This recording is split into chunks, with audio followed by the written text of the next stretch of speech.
এর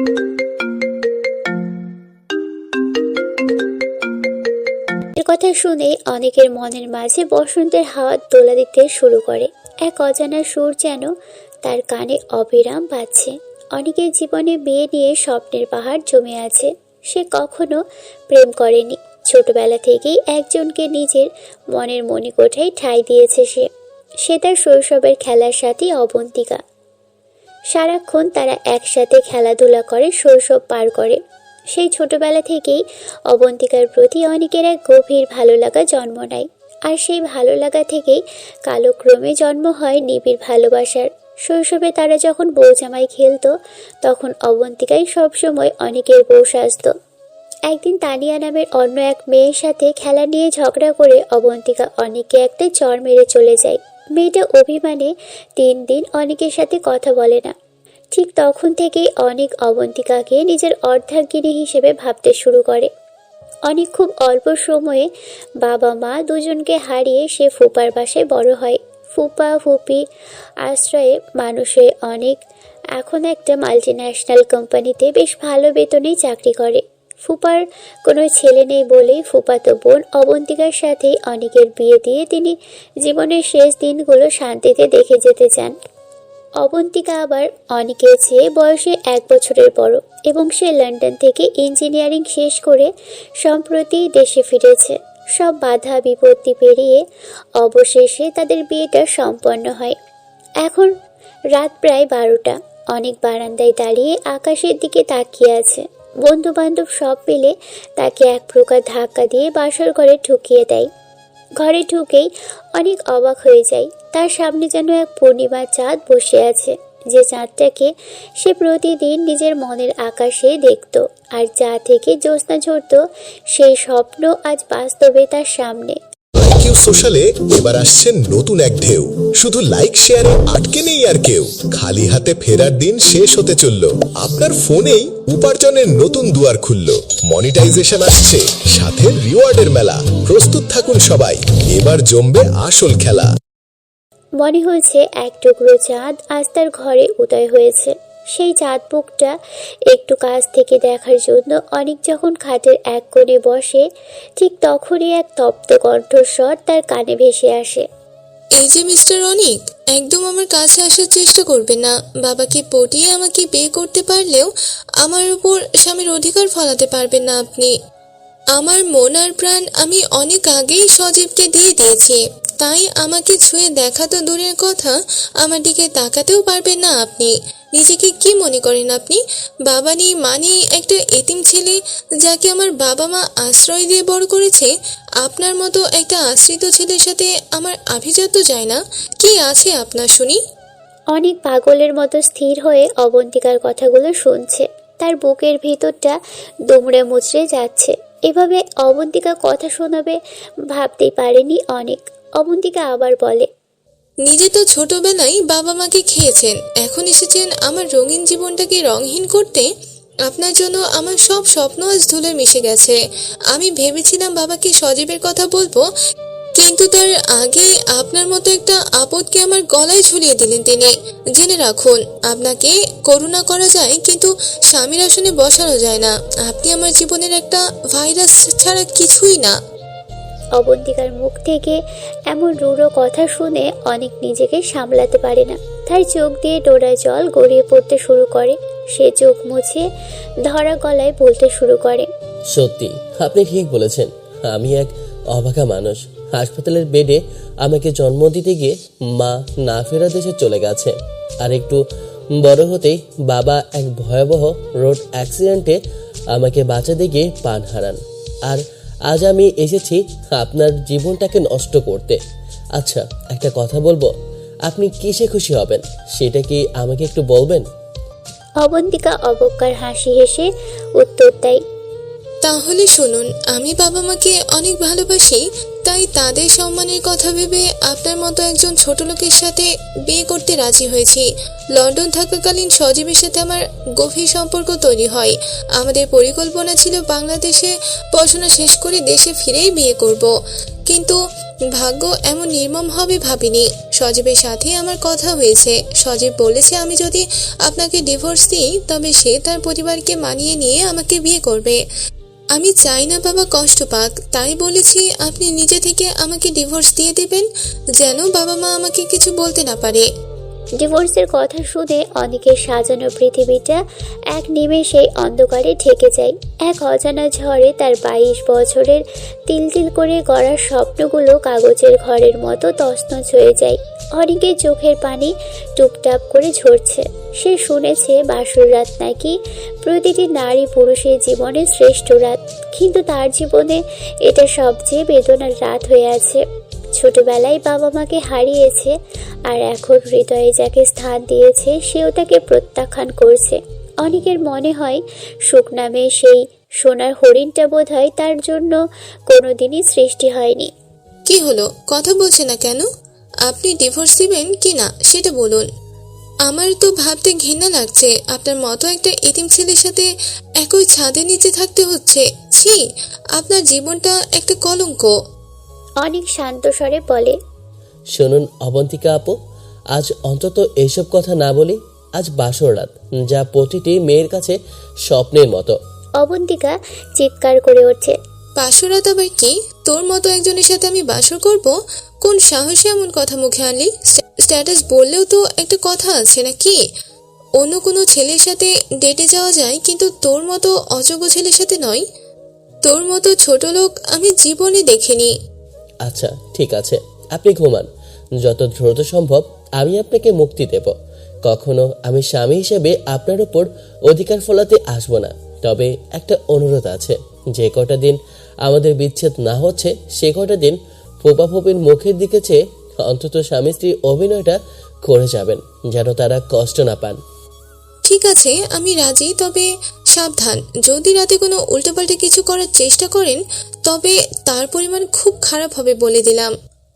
আপনার চিন্তা করতে হবে না। মেয়েদের হয়তো ভালোবাসতে জানি না, কিন্তু সম্মান করতে জানি। যদি ভালোবাসতেই পারতাম তবে আপনার মনে একটু হলেও জায়গা হতো আমার। হয়েছে, অনেক হয়েছে। তোদের মতো গরিবদের মুখে ভালোবাসার কথা মানায় না। একজনের ভালোবাসার মানুষকে ছিনিয়ে নিতে লজ্জা করে না তোর? এনে বালিশ আর এনে চাদর, নিচে মেঝেতে গিয়ে ঘুমা। তোর মতো এতিমের জন্য এটাই অনেক বেশি। এই বলে অবন্তিকা বিছানা থেকে বালিশ আর চাদর ছুঁড়ে মারে।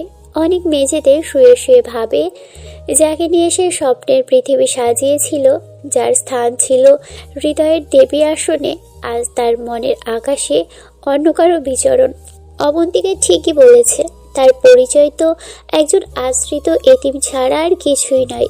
কেন একজন লন্ডন ফেরত ইঞ্জিনিয়ার তাকে ভালোবাসবে? এসব ভাবতে ভাবতেই সে সিদ্ধান্ত নেয় যত তাড়াতাড়ি সম্ভব সে অবন্তিকাকে মুক্তি দিয়ে কোনো এক অজানায় হারিয়ে যাবে। হঠাৎ দরজায় ধাক্কার শব্দে অনেকের ঘুম ভেঙে যায়। সে চোখ মেলে দেখে সকাল হয়ে গেছে। এই অবস্থায় দরজা খুললে বাড়ির লোক অনেক কিছু ভাববে। অনেক তাড়াতাড়ি মেঝে থেকে চাদর আর বালিশ তুলে খাটের এক পাশে রাখে। এরপর জানালার পর্দা সরাতেই সকালের বৃষ্টি আলো ঘরের ভিতর এসে পড়ে। সকালের সেই আলোয় অবন্তিকার মুখটা মায়ায় ছলছল করে উঠছে। অনেকের মনে হচ্ছে তার ঘরে যেন এক সূর্যকন্যার উদয় হয়েছে।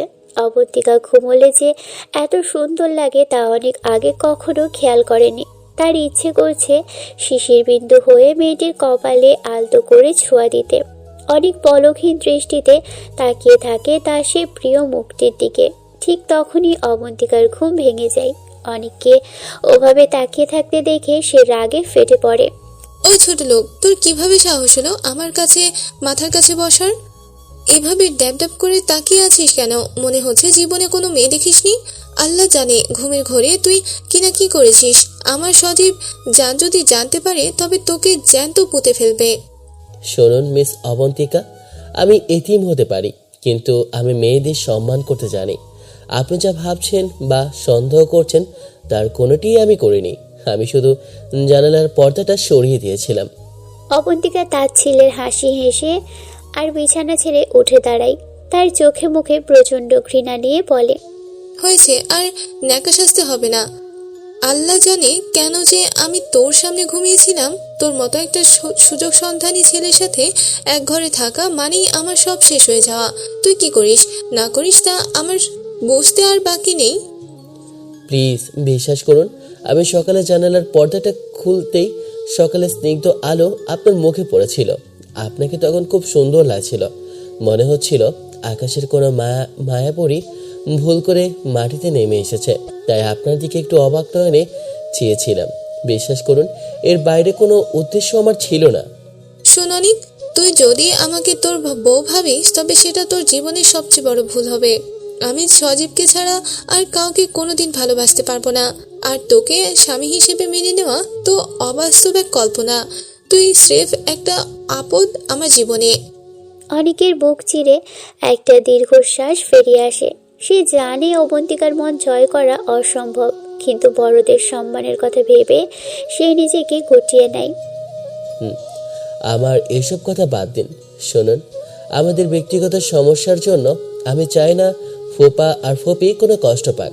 তাই বলছিলাম, বাড়ির সবার সামনে বইয়ের অভিনয়টা একটু কষ্ট হলেও করবেন কি?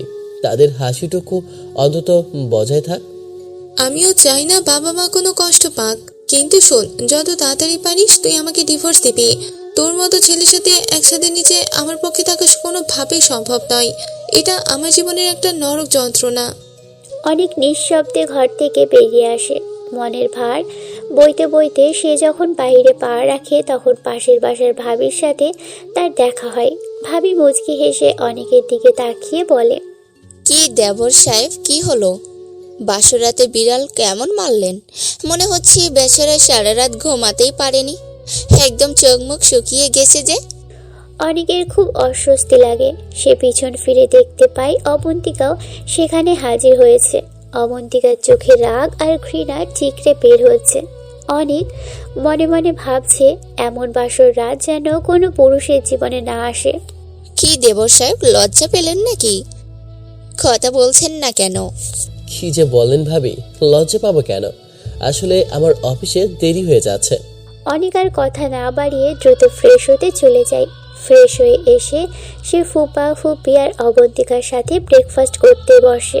টেবিলের পরিবেশটা খুবই গোমট হয়ে আছে, যদিও ফুপা ফুপি সেটা বুঝতে পারছে না।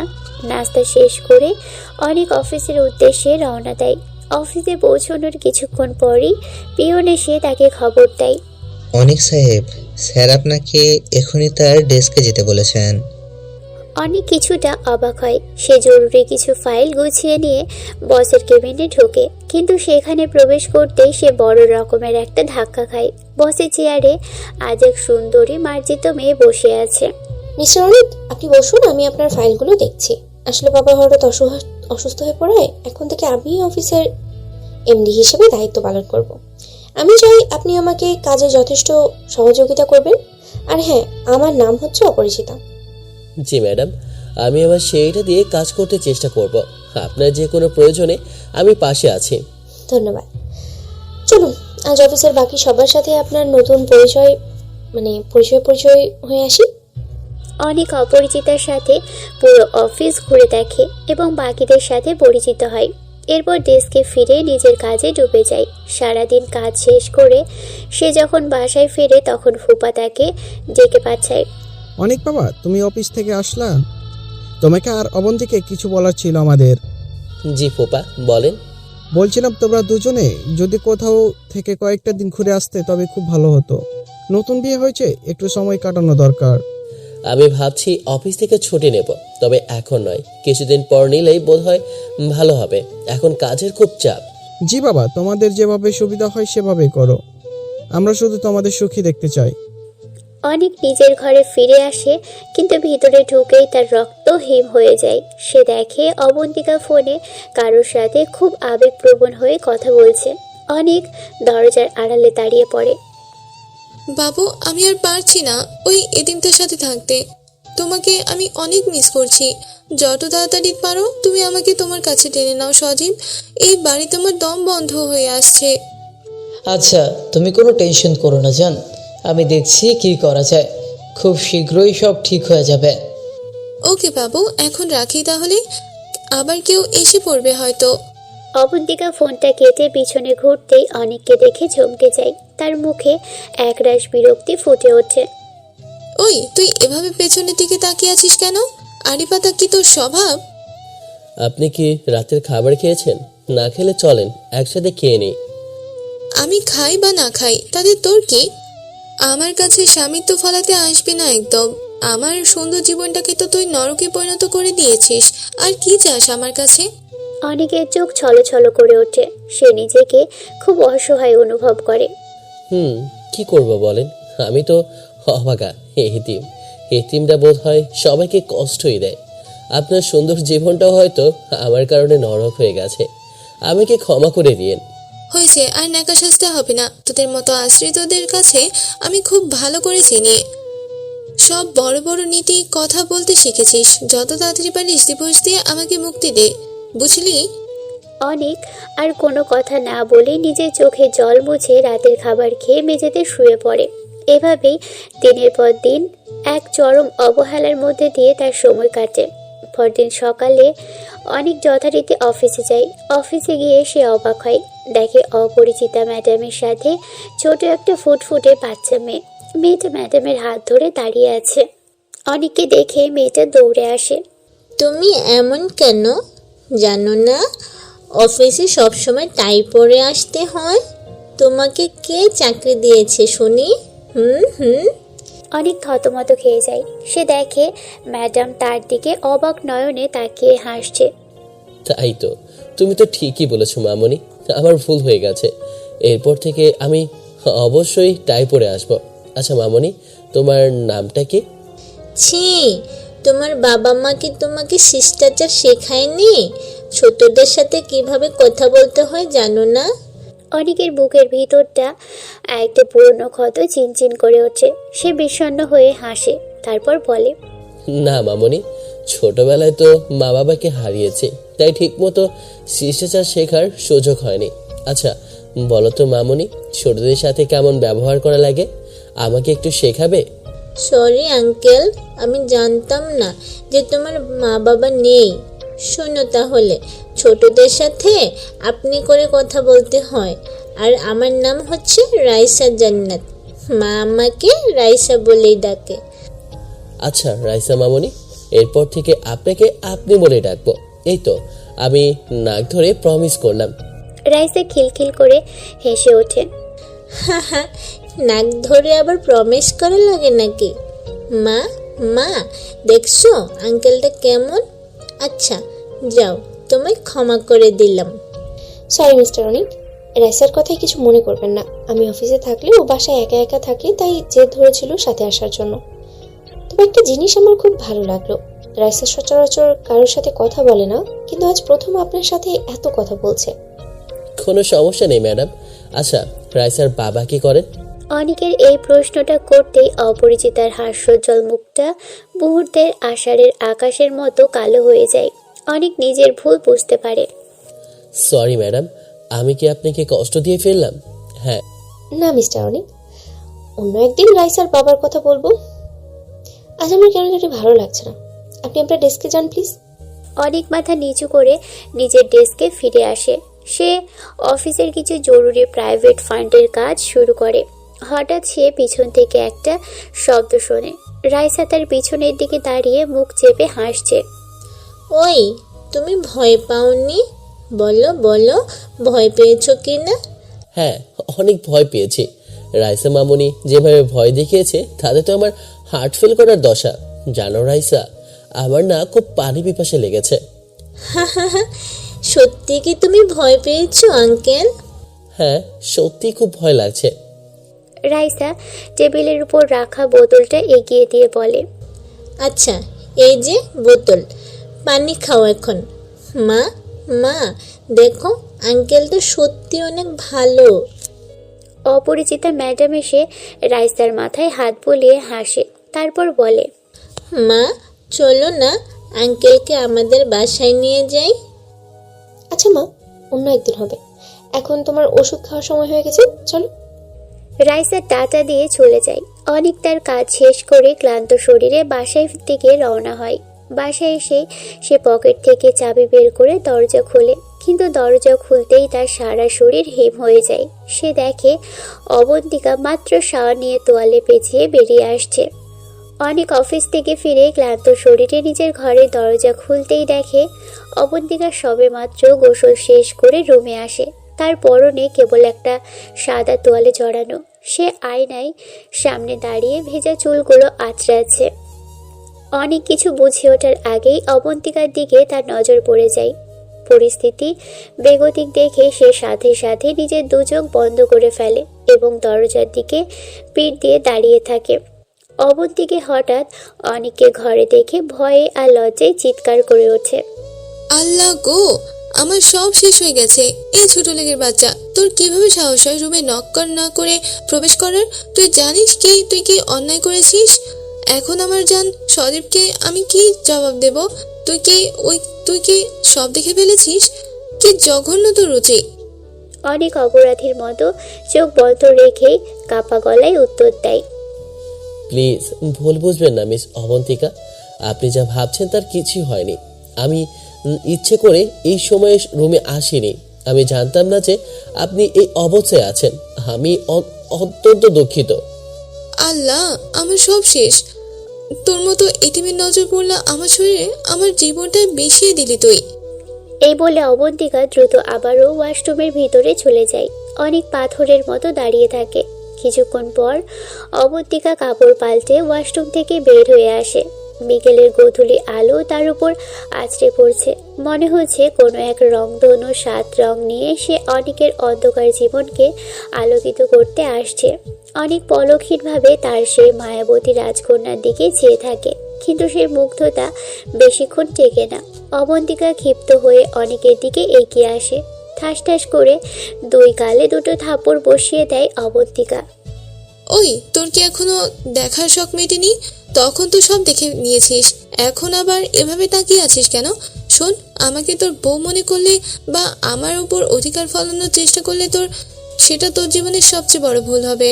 তোর মতো এতিমকে বড় জোর করুণা করা যায়, কিন্তু কখনো স্বামীর অধিকার বা স্বামীর আসনে বসানো যায় না।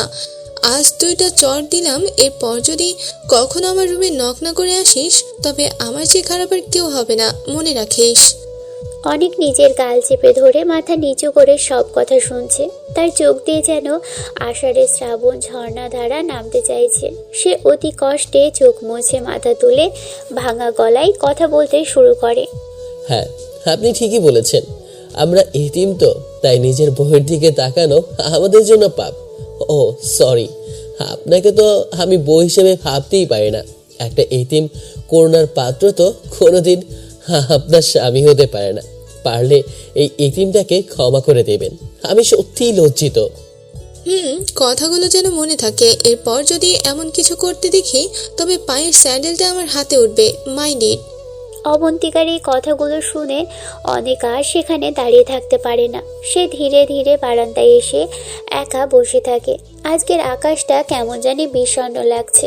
মনে হচ্ছে রোদ আজ মেঘের সাথে আড়ি করেছে। কালো মেঘে পুরো আকাশ ঢাকা পড়ে গেছে।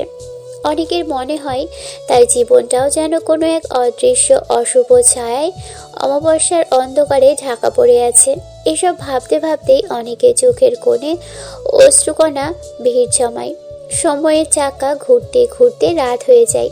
অনেক বারান্দা থেকে উঠে রুমের দরজায় গিয়ে নক করে। ভিতর থেকে কোনো সাড়া শব্দ নেই। অনেক আবারও নক করতে শুনতে পায় অবন্তিকা ভিতরে সজীবের সাথে ফোনে কথা বলছে। সজীব বাবু, আমি আর পারছি না ওই অনাথের সাথে একই ছাদের নিচে থাকতে। প্লিজ বাবু সোনা, তুমি যত তাড়াতাড়ি পারো আমাকে তোমার কাছে তোমার করে নাও। তা না হলে আমি যে অকালে নিভে যাওয়া সন্ধ্যা প্রদীপ হয়ে যাব। না জানো, তুমি কোনো চিন্তা করো না। ওই ছোট লোকের কাছ থেকে যত তাড়াতাড়ি পারো ডিভোর্স নিয়ে নাও, আমি সব ব্যবস্থা করছি। মা বাবু, আমার বাবুটা কত ভালো। আচ্ছা বাবু, এখন রাখি। ওই এতিমটা মনে হয় বাইরে দাঁড়িয়ে সব শুনছে, সে দরজায় নক করছে। আচ্ছা জানো ভাই, পরে কথা হবে কেমন? অনেক রুমের ভিতর প্রবেশ করতেই অবন্তিকা হুঙ্কার দিয়ে ওঠে। কি হলো, আমাকে কবে ডিভোর্স দিবি বল? তোর এই মুখটা আমার আর সহ্য হচ্ছে না। আমি যত তাড়াতাড়ি পারি আমার এই অশুভ ছায়া থেকে আপনাকে মুক্তি দেব। আপনি সজীবের কাছে চলে যাবেন। আপনি নিশ্চিন্তে থাকেন, আমি কোনো বাধা হব না। তাড়াতাড়ি সম্ভব সেটা কর। আর হ্যাঁ, এই নিয়ে তোর বালিশ, আজ থেকে তুই সোফায় থাকবি আর কখনো যেন তোকে আমার বেডের কাছে আসতে না দেখি, এই তোর সীমানা। এই বলে অবন্তিকা বিছানা থেকে বালিশটা ছুঁড়ে মারে। অনেক সেই বালিশটা নিয়ে সোফায় শুয়ে পড়ে। শুয়ে শুয়ে সে তার ফেলে আসা দিনের কথাগুলো ভাবতে থাকে। মনের অজান্তেই সে সৃষ্টিকর্তার কাছে প্রার্থনা করতে শুরু করে। হে আল্লাহ, আমি কি অপরাধ করেছি তোমার কাছে বলতে পারো? সবাই জন্মের পর নিজের মাকে দেখে, কিন্তু আমার মা আমাকে হাসপাতালের বেডে রেখে তোমার কাছে অভিমান করে চলে গেছেন। জানো মা, জানো, মা ডাকটা তো অনেক বড় কথা। আমি মায়ের এক ফোঁটা দুধ পর্যন্ত পান করতে পারিনি। অনেকের মনের পর্দায় শৈশবের স্মৃতিগুলো ভেসে ওঠে। সে ভাবছে সেই সময়কার কথা, যখন সে সবেমাত্র স্কুলে যাওয়া শুরু করে। এক হাতে কাঠের পেন্সিল আর অন্য হাতে কিছু বই নিয়ে সে বাবার সাথে স্কুলে যেত। বাবা প্রতিদিন তার কপালে একটা করে চুমু দিয়ে স্কুলে দিয়ে আসতেন। স্কুলে প্রতিটি ছেলের মা আসতো। কোনো ছেলে একটু খেলতে গিয়ে ব্যথা পেলে মা মা বলে চিৎকার করে কাঁদতো। সেই দৃশ্য দেখে অনেকের ছোট্ট মনে প্রশ্ন জাগত। সে সিদ্ধান্ত নেয় সে বাবাকে জিজ্ঞাসা করবে মা কী জিনিস। স্কুল থেকে ফিরে সে বাবাকে জড়িয়ে ধরে। বাবাই, বাবাই, একটা কথা বলবো? বাবা বলো, কি বলবা? বাবাই, স্কুলের সব ছেলেরা মামা বলে ডাকে, মা কি জিনিস বাবা? আর মা কই বাবা? জানো, স্কুলের ছেলেমেয়েরা যখন মামা বলে ডাকে আর তাদের মায়েরা যখন তাদের কোলে তুলে নেয়, তখন আমার বুকের মাঝে কেমন জানি লাগে। বলো না বাবা, আমার মা কোথায়? অনেকের কথাগুলো শুনে বাবা তাকে দু হাতে কোলে তুলে নেন। তিনি অনেকের কপালে আর গালে বারবার চুমু দিতে থাকেন। বাবা কোনো কথা বলছেন না, কিন্তু তার চোখের পানিতে অনেকের বুকটা ভিজে যাচ্ছে। বাবাই, তুমি কেঁদো না, আমি আর কখনো মায়ের কথা বলবো না। তুমি একটু হাসো তো বাবা। অনেকের এই কথায় বাবার মুখে প্রথম অশ্রুসিক্ত হাসি ফুটে ওঠে। সেই হাসির কাছে পৃথিবীর সকল সম্পদ তুচ্ছ মনে হয় অনেকের কাছে। সে সেদিনই প্রথম বাবার সেই কান্নারত হাসির মাঝে মেঘের কোলে রোদ দেখতে পাই। শৈশবের দিনগুলো ভালোই কাটছিল, কিন্তু অনেকের ভাগ্যে সুখ তো চিরস্থায়ী নয়। সে পেন্সিল ছেড়ে মাত্র কলম ধরেছে। সেদিন ছিল তার জন্মদিন। সেই দিনটাই তার জীবনের সবচেয়ে কষ্টের দিন হয়ে আসে।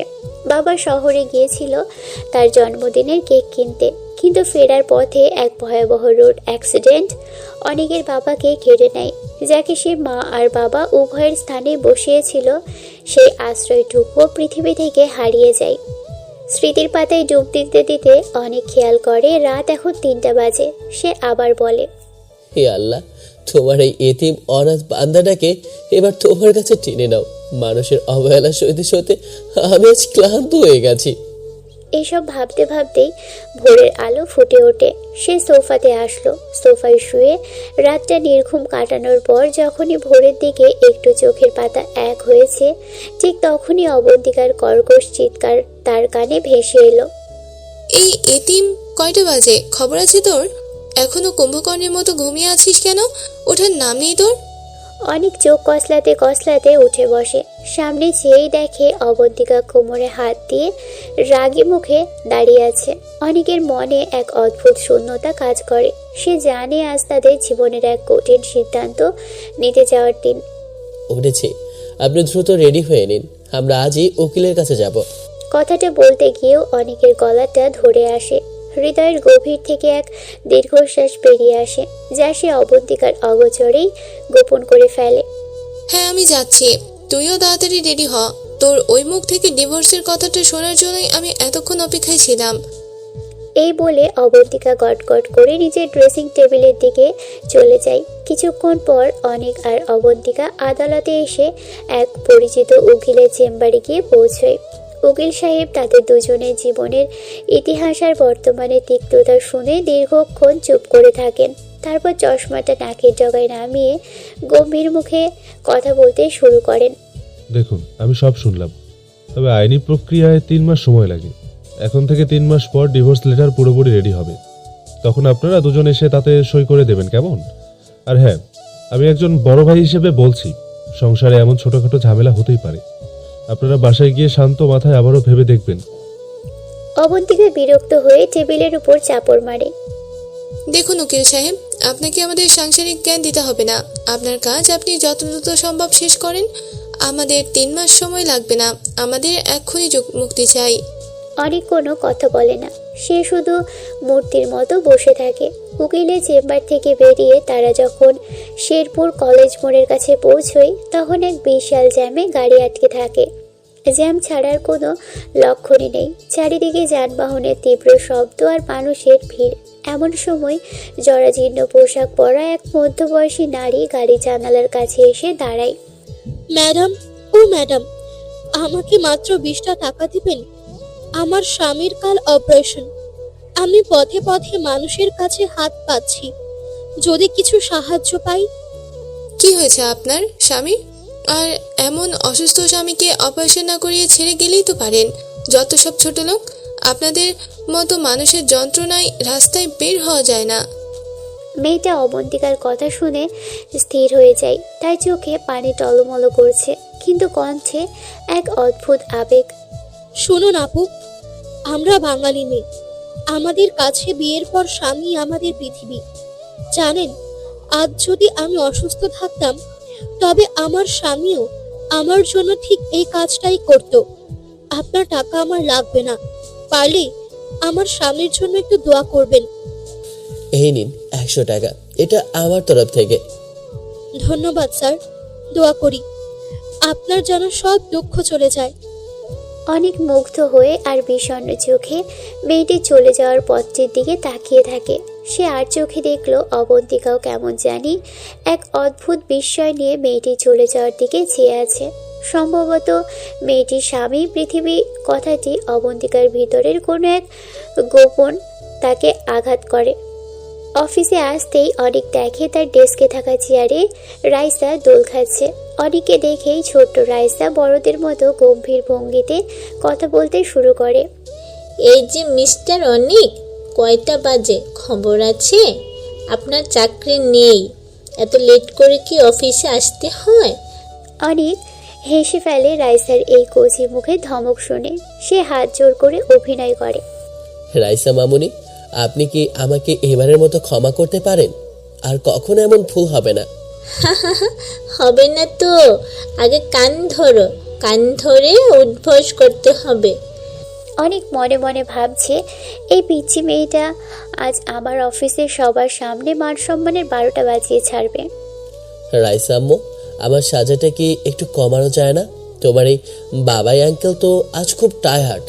না, কোনো কথা শুনবো না, এখন কান ধরে উদ্ভস করো বলছি।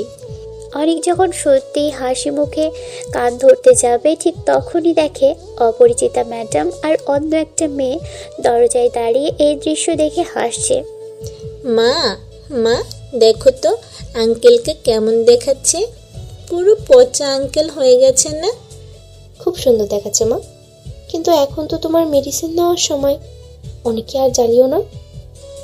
আচ্ছা মম, জানো এই আঙ্কেল না অনেক ভালো। আমি আজ থেকে আঙ্কেলকে বাবাই বলে ডাকবো, কেমন? স্কুলের সব মেয়েদের বাবাই আছে, শুধু আমার বাবাই নেই। রাইসার এই নিষ্পাপ আবদার শুনে পুরো রুম মুহূর্তেই নিস্তব্ধ হয়ে যায়। অনেক আর অপরিচিতা ম্যাডাম কেউ কারো চোখের দিকে তাকাতে পারছে না। এক অদ্ভুত ভারাক্রান্ত পরিবেশ তৈরি হয়। মম, বলো না, কথা বলছো না কেন? তোমাকে বাবার কথা বললেই তুমি চুপ হয়ে যাও কেন মা? অপরিচিতা রাইসার হাত ধরে টেনে নেয়। আচ্ছা মা, চলো তো, তোমার ওষুধ খাওয়ার সময় হয়েছে, পরে কথা বলবো। রাইসা অনেকের দিকে তাকিয়ে চোখ টিপে হাসে। চলো মম। আর এই যে দুষ্টু আঙ্কেল, তোমাকে আমি বাবাই বলেই ডাকবো, কেমন? তুমি রাজি তো? অনেকের মুখে কোনো কথা বের হয় না। পৃথিবীর সমস্ত ভাষা যেন মুহূর্তেই হারিয়ে গেছে। রাইসার এই ছোট্ট আবদার তার হৃদয়ের কোনো এক ক্ষতবিক্ষত জায়গায় প্রলেপ দিয়ে যায়। কিছু সময় পর অপরিচিতা আসে অনেকের কাছে। সে বলে, অনেক, আপনার কাছে আমি রাইসার এমন আচরণের জন্য ক্ষমা চেয়ে নিচ্ছি। বাচ্চা মানুষ তো, তাই যা মনে আসে তাই বলে ফেলেছে। না ম্যাডাম, আমি বিন্দুমাত্র কিছু মনে করিনি। রাইসা খুব মিষ্টি মেয়ে। শুনুন অনিক, আজ থেকে আপনার সহায়ক হিসেবে কাজ করবে মিস পাখি। সে আজই জয়েন করেছেন। অপরিচিত ম্যাডামের মুখে পাখি নামটা শুনেই অনেকের বুকের ভিতরটা কেমন জানি কেঁপে ওঠে। এই পাখি কি তবে সেই পাখি, তার কলেজে সেই সবচেয়ে কাছের বন্ধু, যে মেয়েটা সারাদিন অনেকের পিছনে লেগে থাকতো আর তার চঞ্চলতায় পুরো ক্যাম্পাস মুখরিত থাকতো? অনেক ভাবতে থাকে সেই পুরনো দিনগুলোর কথা। এই যে মিস পাখি, ইনি হচ্ছেন অনিক। আজ থেকে আপনি এনার কলিগ হিসেবেই কাজ করবেন। অনেক পিছন ফিরে তাকাতেই এক বিশাল বড় ধাক্কা খায়। হ্যাঁ, এ তো সেই পাখি যে কিনা সারাটা দিন মুক্ত পাখির মতো উড়ে বেড়াতো।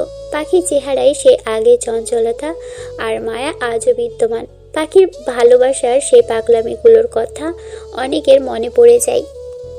কলেজের সেই সোনালি দিনগুলো আজও অনেকের হৃদয়ে গেঁথে আছে। পাখিও অনেকের দিকে অবাক নয়নে চেয়ে থাকে। অনেক, আপনাকে দেখে মনে হচ্ছে আপনারা দুজন দুজনকে আগে থেকে চেনেন। জি ম্যাডাম, আমরা কলেজের বেস্ট ফ্রেন্ড ছিলাম। ও, তাহলে তো নতুন করে পরিচয় করিয়ে দেওয়ার মতো কিছু নেই। আপনার কাজ শুরু করুন। আসি অনিক, আসি মিস পাখি। অপরিচিত চলে যেতেই রুমে এক নীরবতা নেমে আসে। অনেক এগিয়ে গিয়ে কথা বলে। কেমন আছো পাখি? জি স্যার, আমি ভালো আছি। আপনি কেমন আছেন? পাখির মুখে আপনি ডাক্তার শুনেই অনেক আকাশ থেকে পড়ে। যে পাখি কলেজে পড়ার সময় অনেককে তুই ছাড়া কোনোদিনও ডাকেনি, সবসময় ভালোবাসি বলে কানে তালা ঝালাফালা করতো, সে আজ তাকে আপনি বলছে। অনেকের মনে পড়ে যায় কলেজের সেই বিশেষ অনুষ্ঠানটির কথা। সেদিন মেয়েটির শাড়ি আর ছেলেদের পাঞ্জাবি পরার কথা ছিল, কিন্তু অনুষ্ঠানের দিন ভাগের আসতে দেরি হচ্ছিল বলে অনেক তাদের বাসায় চলে গিয়েছিল। কাকা, পাখি কি বাসায় আছে? বাবা অনিক, তুমি কি মনে করে আসলে এই সময়? কাকা, কলেজে আজ তো অনুষ্ঠান, তাই পাখিকে নিতে আসি। ও তৈরি হয়েছে কিনা একটু দেখুন তো। পাখি উপরে নিজের ঘরে আছে, যাও তুমি উপরে গিয়ে ওকে ডেকে নিয়ে এসো। অনেক হঠাৎ পাখির রুমের দরজার কাছে পৌঁছায়। তখন হঠাৎ কেউ একজনে তার হাত ধরে প্রচণ্ড হ্যাচকা টান দিয়ে রুমের ভিতর লুকিয়ে নেয়। অনেক হতভম্ব হয়ে যায়। তাকিয়ে দেখে তার বন্ধু পাখি এক অদ্ভুত চোখে তার দিকে চেয়ে আছে। পাখি, এই তোমার কাণ্ড! তুমি এভাবে টেনে আমায় ভেতরে নিয়ে আসলে কেন? কি ভেবেছো তুমি নিজেকে? আমি আসছি তোমাকে কলেজের অনুষ্ঠানে নিয়ে যেতে, আর তুমি আমার সাথে এসব করছো? অনেক কিছুটা বিরক্ত হয়ে দরজার দিকে পা বাড়াতেই পাখি তার পথ আগলে দাঁড়ায়। অনেক, তুমি যদি এই রুম থেকে বের না হওয়ার চেষ্টা করো তবে আমি এক্ষুনি চিৎকার করে সবাইকে জড়ো করব। তুমি কেন বোঝো না অনিক? কলেজে থাকতে তোমাকে কতবার বুঝিয়েছি, কত ইশারায় তোমাকে বলতে চেয়েছি আমার মনের কথা। আজ অন্তত তোমাকে আমি যেতে দেব না। এই বলে পাখি হঠাৎ অনেককে জাপটে ধরে জড়িয়ে ধরে। অনেক পাথর হয়ে দাঁড়িয়ে থাকে। সে অনুভব করে মেয়েটা কোনো অবুঝ শিশুর মতো তাকে আঁকড়ে ধরে আছে। মনে হচ্ছে অনেক কোনো দামি সম্পদ যা ছেড়ে দিলেই হারিয়ে যাবে। পাখি, প্লিজ নিজেকে সামলাও। কেন বুঝছো না? তুমি আমার বেস্ট ফ্রেন্ড ছাড়া আর কিছুই নও। আমি অন্য কিছু কখনো ভাবিনি। আমাদের বন্ধুত্বের একটা আলাদা সম্মান বোধ আছে। তুমি কেন সেটা নষ্ট করছো বলো তো? আমি কিচ্ছু বুঝতে চাই না অনিক। আমি শুধু জানি আমি তোমাকে ভালোবাসি। এই বুকটা শুধু তোমার জন্যই কাঁদে। তুমি কি পাগল হয়ে গেছো? আমার দ্বারা তোমাকে ভালোবাসা কোনোদিনও সম্ভব নয়। তুমি আমার কাছে বন্ধুর চেয়ে বেশি কিছু নাও। পাখি হঠাৎ কান্নারত গলায় এক আবদার করে বসে। অনিক, রাজ, দেখো আমি শাড়িটা ঠিকমতো পরতে পারছি না। তুমি প্লিজ আমাকে শাড়িটা পরিয়ে দাও, নইলে আমি এখনই চিৎকার দেব। অনেকের তখন মাথায় হাত। সে মনে মনে ভাবছে, আকাশ থেকে যদি কোনো দড়ি ঝুলে পড়তো তবে সে সেটা বেয়ে তাড়ি পালিয়ে যেত। এই পাগলি মেয়েটার হাত থেকে নিস্তার পাওয়া আজ অসম্ভব। পাখি, তুমি আমার বন্ধু, কি বলছো এসব? প্লিজ বোঝার চেষ্টা করো, এটা ঠিক হচ্ছে না। তুমি পরিয়ে দেবে না? ঠিক আছে, তবে আমি চিল্লাচ্ছি। অনেক দেখলো পাখির চিৎকার করলে তার মান সম্মান সবই যাবে। সে দ্রুত পাখির বুক চেপে ধরে। পাখির খুব কাছে গিয়ে কাঁপা কাঁপা হাতে সে শাড়ি পরিয়ে দিতে শুরু করে। অনেক মনে মনে প্রার্থনা করে এমন বন্ধু যেন কোনো ছেলের কপালে না জোটে, যে বন্ধুত্বের সুযোগ নিয়ে এমন পরীক্ষা নেয়। শাড়ি পরিয়ে দেওয়ার সাথে সাথেই পাখি আবারও অনেককে জড়িয়ে ধরে। অনেক, রাজ আমাকে কি তোমার বুকে একটু জায়গা দেওয়া যায় না? পাখি, বন্ধুত্বটা অন্তত টিকিয়ে রাখো, এর বেশি কিছু আমার কাছ থেকে আশা করো না। অনেক, আমি তোমাকে ছাড়া বাঁচবো না। কেন তুমি আমার পাগলামিগুলো বোঝো না? জানো, জীবনে কোনো ছেলেকে আমি ভালোবাসিনি। যেদিন কলেজের নবীন বরণ অনুষ্ঠানে তোমার সাথে ধাক্কা লেগেছিল আর তোমার চোখে চোখ পড়েছিল, ঠিক তখনই আমি তোমার সেই দুষ্টু হাসির মায়ায় হারিয়ে গিয়েছিলাম। সে রাতে আমি এক মুহূর্তের জন্য ঘুমাতে পারিনি। পরের দিন ক্যাম্পাসে তোমাকে কত খুঁজেছি। পরে যখন জানলাম তুমি আমার ডিপার্টমেন্টেই পড়ো, তখন মনে হয়েছিল পৃথিবীটা আমার হাতের মুঠোয়। প্লিজ অনেক, বুকে জায়গা দিতে না পারলেও তোমার হৃদয়ের অন্তত এক কোণায় আমাকে থাকতে দাও। পাখি, আমি তো রক্ত মাংসের মানুষ, আর কতবার তোমাকে বলবো তুমি আমার পরম বন্ধু। যেমন তুমি তোমার হৃদয়ে আমাকে জায়গা দিয়েছ, তেমনি আমার হৃদয়ে আকাশ জুড়েও শুধু একজনই বিরাজ করছে। সেই শৈশব থেকে তাকে আমি হৃদয়ে লালন করেছি। আমি মরে গেলেও আমার হৃদয়ের শেষ স্পন্দন শুধু আমার সেই রাজকুমারীর নামই বলবে। অনেক, জানতে পারি কি কে সেই মেয়ে? কে তোমার সেই হৃদয়ের রাজকুমারী? সে হচ্ছে অবন্তিকা, আমার শৈশবের খেলার সাথী। আমি যখন মা বাবাকে হারিয়ে নিঃস্ব হয়ে যাই, তখন অবন্তিকাই আমাকে নিজের হাতে খাইয়ে দিয়েছে। জানো, আমরা একসাথে স্কুলে যেতাম। স্কুলের সবাই আমাকে এতিম বলে অবহেলা করত। কেউ আমার সাথে কথা বলতো না। আমি একলা একটি কৃষ্ণচূড়া গাছের নিচে বসে কাঁদতাম। আমার কান্না দেখে অবন্তিকাও পাশে বসে কাঁদত। আমার জন্য সে অন্য কোনো ছেলের সাথে কথা বলতো না। আমরা মেঠো পথে ছুটোছুটি করতাম আর শিউলি ফুলের মালা গেঁথে একে অপরকে পড়াতাম। আমাদের খেলায় আমরা সবসময় জামাই বউ সাজতাম। পাখি মুগ্ধ হয়ে অনেকের কথাগুলো শুনছে। অনেক আরো গভীরে ডুব দেয় তার শৈশবে। কিন্তু একদিন এক কাণ্ড হলো। খেলার সময় অবন্তিকার সাথে আমার ঝগড়া হয়। আমি রেগে গিয়ে পাশের বাসার তানিয়া নামে এক মেয়ের সাথে জামাই বউ খেলতে শুরু করি। এটা দেখে অবন্তিকা তানিয়াকে গিয়ে সজোরে একটা থাপ্পড় মারে আর কাঁদতে কাঁদতে নিজের বাসায় চলে যায়। আমি পরে ওর কাছে গিয়ে ক্ষমা চাই। ওই অবন্তিকা, প্লিজ কান্না করো না, আর হবে না এমন। কান্না করবো না তো কি করব? এসব দেখার আগে আল্লাহ আমাকে তুলে নিল না কেন? যাও, তুমি ওই তানিয়ার কাছেই যাও। আমার কাছে কেন এসেছো? আমি তোমার কে? আমি কেউ হলে কি তুমি তানিয়ার সাথে খেলতে পারতে? আচ্ছা, সরি অবন্তিকা, আর কখনো এমন হবে না। মাফ করে দাও আমাকে। অনেক, সত্যি করে বলো তো, তানিয়া কি আমার চেয়ে বেশি সুন্দরী? হঠাৎ এমন প্রশ্ন কেন? প্লিজ বলো অনেক, বলো না প্লিজ। আরে, আমার রাজকুমারী সবচেয়ে সুন্দর। ওই তানিয়া তো একটা পেতনি। অবন্তিকা তখন হেসে ফেলে। হয়েছে, আর বলতে হবে না। আর যদি কোনোদিন ওই পেতনির সাথে কথা বলতে দেখি, তবে আমি লবণ খেয়ে সুইসাইড করব বলে দিলাম। ওই মেয়ের কত বড় সাহস, সে আমার বরের সাথে জামাই বউ খেলে। লবণ খেলে কেউ মরে নাকি? কি বলছো তুমি? শোনো না আশিক, ভাইয়ার মা সেদিন বলছিল যে ভাইয়া তো ফাজিল হবে জানলে ছোটবেলায় লবণ খাইয়ে তাকে মেরে ফেলতেন। তাই বলছি, এরপর যদি ওই তানিয়ার দিকে তাকাও, তবে আমি সত্যিই লবণ খাবো। ঠিক তখনই অবন্তিকার মা অর্থাৎ অনেকের ফুপু ডাক দেয়। অনেক, তোদের ঝগড়া কি মিটমাট হয়েছে? এবার খেতে আয় তোরা। আসছি মা, তুমি খাবার রেডি করে দিয়ে যাও। ফুপু খাবার নিয়ে যাওয়ার পর অবন্তিকা প্লেট হাতে নেয়। সে যখন অনেককে খাইয়ে দেওয়ার জন্য ভাতের গ্লাস তার মুখের কাছে নেয়, তখনই অনেকের চোখ দিয়ে নোনা জল পড়তে শুরু করে। ওই, তুমি কাঁদছো কেন? কি হয়েছে তোমার? আমার মতো এতিম ছেলেকে এভাবে ভালোবেসে খাইয়ে দেওয়ার কি আছে বলো তো? ওই পাগল, একদম চুপ করো। আর একবার যদি এতিম শব্দটা উচ্চারণ করো, তবে আমি সত্যিই কান্না শুরু করব। আর হ্যাঁ, হা করো এখন।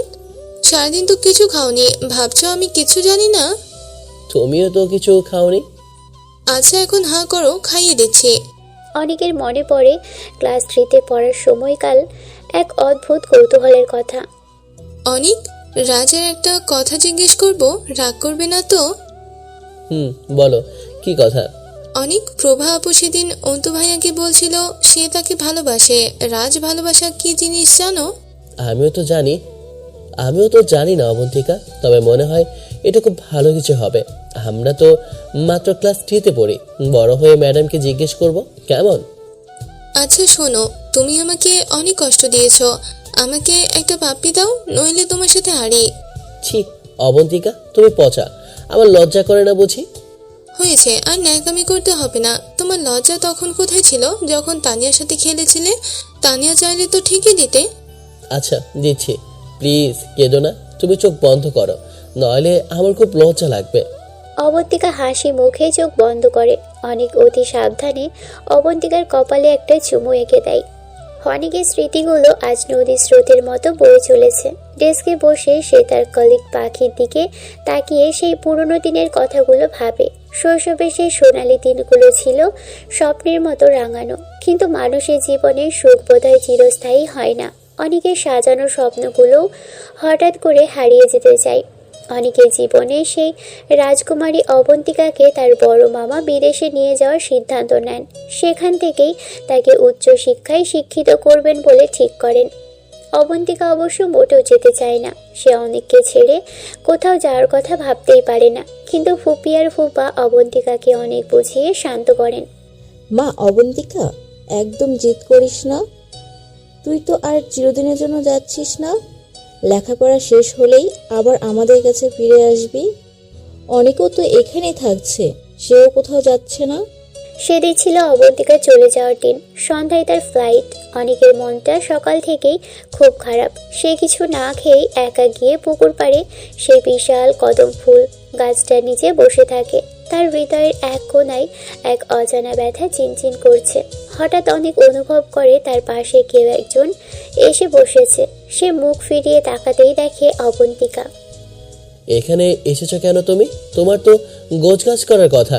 কেন তুমি অমন করে না খেয়ে পুকুর পাড়ে বসে আছো কেন অনিক? আমি ছাড়া তোমার খেয়াল রাখার তো কেউ নেই। না, এমনি ভালো লাগছে না, তাই বসে আছে। বসে বসে প্রকৃতি দেখছি। দেখো অবন্তিকা, কদম ফুলে কি মিষ্টি সুগন্ধ বের হয়েছে আজ। চারপাশটা কত সতেজ, অথচ আমার ভেতরটা একদম মরুভূমি হয়ে যাচ্ছে। সত্যি অনিক, আমি খুব মিস করব এই গ্রাম, এই প্রকৃতি আর এই কদমতলা, আর সবচেয়ে বেশি মিস করব তোমাকে। অবন্তিকা কথাগুলো বলতে বলতে ডুকরে কেঁদে ওঠে। অনেকটাই চোখে জল দেখে স্থির থাকতে পারে না। আচ্ছা অনিক, আমি চলে গেলে তুমি আমি ভুলে যাবে না তো? ওখানে গিয়ে আমি যদি একা হয়ে যাই কি হবে আমার? এই তুমি কাঁদছো কেন অবন্তিকা? একদম কান্না করবে না, তুমি কাঁদলে আমার বুকটা ফেটে যায়।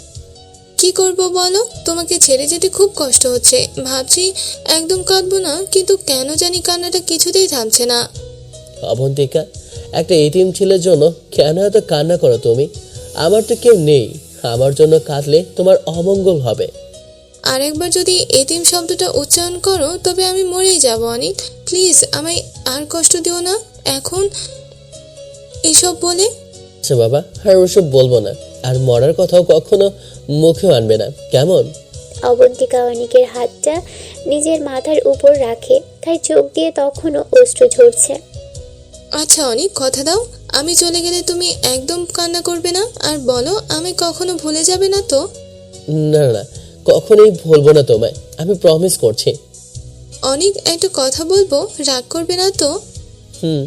বলো, কি বলবে?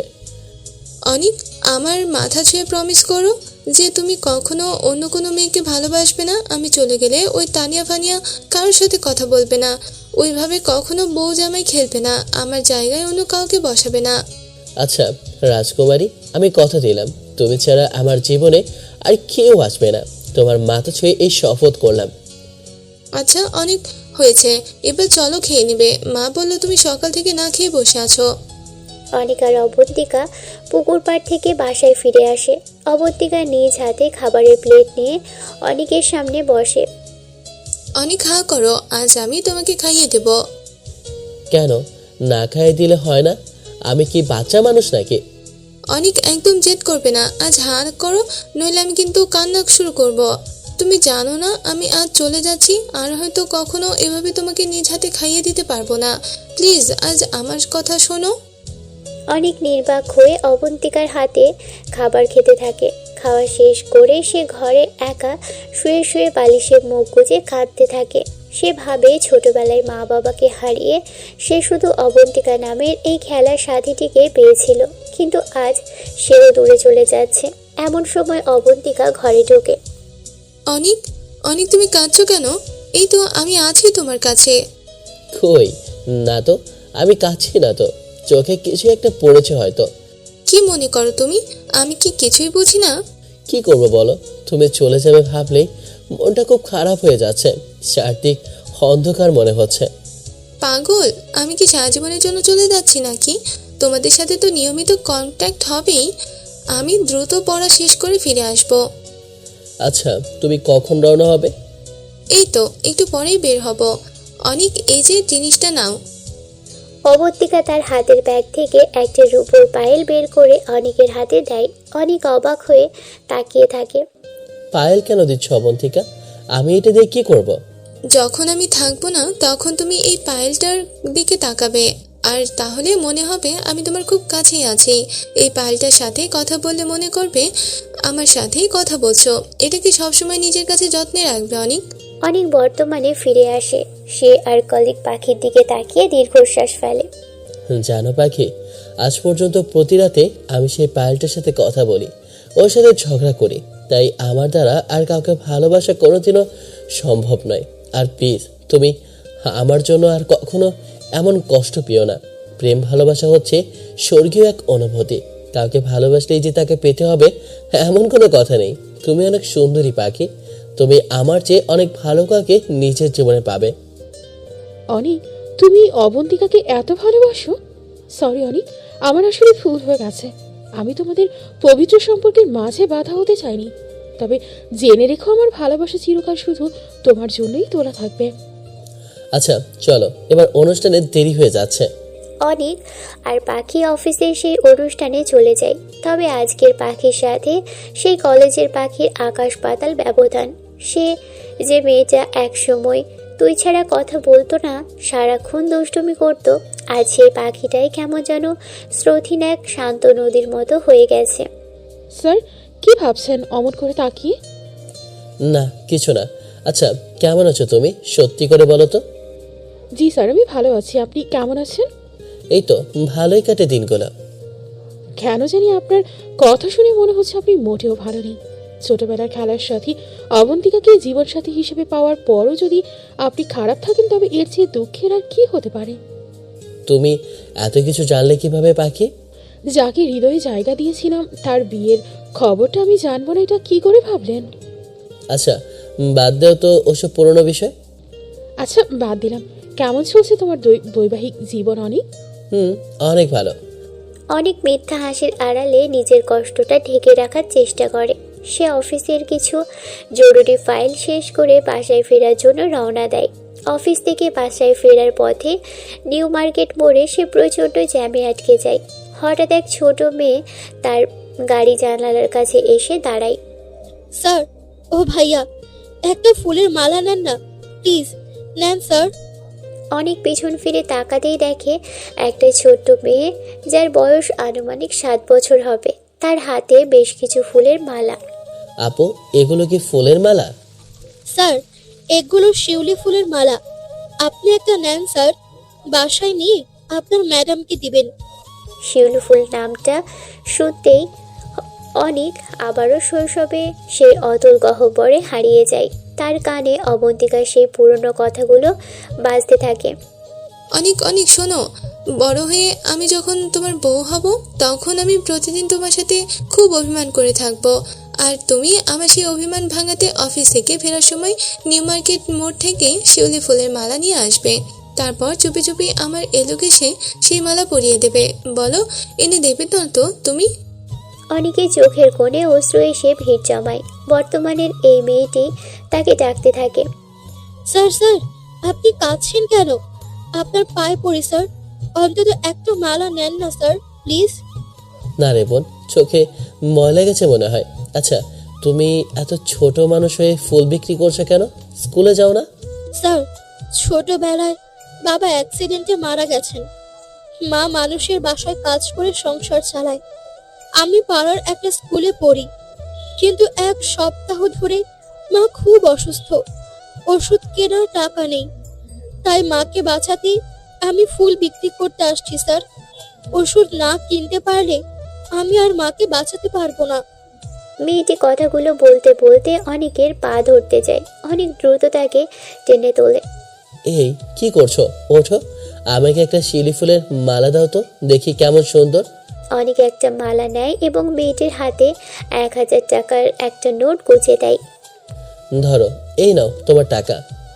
স্যার, একটা মালার দাম তো মাত্র 20 টাকা। এত টাকা তো আমার কাছে ভাঙতি নেই স্যার।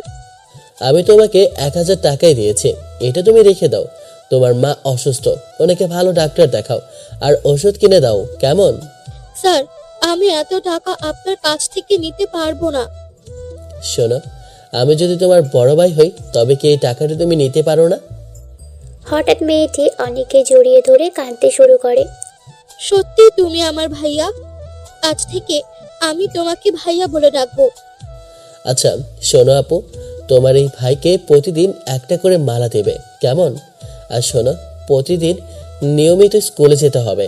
আর এই নাও আমার ঠিকানা, যদি কোনোদিন কোনো বিপদে পড়ো তবে নির্দ্বিধায় তোমার এই বড় ভাইয়ের কাছে চলে আসবে। ভাইয়া, তোমার মতো ভাই পাওয়া সত্যি ভাগ্যের ব্যাপার। আচ্ছা ভাইয়া, আজ আসি। ভাইয়ার সামনে বোন কি কখনো কাঁদে? আচ্ছা আপু, তোমার নাম কি? ভাইয়া, আমার নাম জিম। ভাইয়া, আমি তো আসলে খুশিতে কেঁদে ফেলেছি। আচ্ছা, আর কখনো ভাইয়ার সামনে কাঁদবেন না, তাহলে কিন্তু তোমার এই ভাইয়াটা কেঁদে দেবে, বলে দিলাম। আচ্ছা ভাইয়া, আর কাঁদবো না। আমি এখন আসি, মাকে ডাক্তারের কাছে নিয়ে যেতে হবে। অনেক বাসায় ফিরে আসে। সে দেখে অবন্তিকা ওয়াশরুমে শাওয়ার নিচ্ছে। অনেক চুপি চুপি শিউলি ফুলের মালাটি ড্রেসিং টেবিলের আয়নার সামনে রেখে বারান্দায় চলে যায়। অবন্তিকা ওয়াশরুম থেকে বেরিয়ে মালাটি দেখে প্রচণ্ড ক্ষেপে যায়। ওই ছোট লোকের বাচ্চা, তুই কি ভাবিস তুই শিউলি ফুল নিয়ে আসলেই আমি তো প্রেমে পড়ে যাব?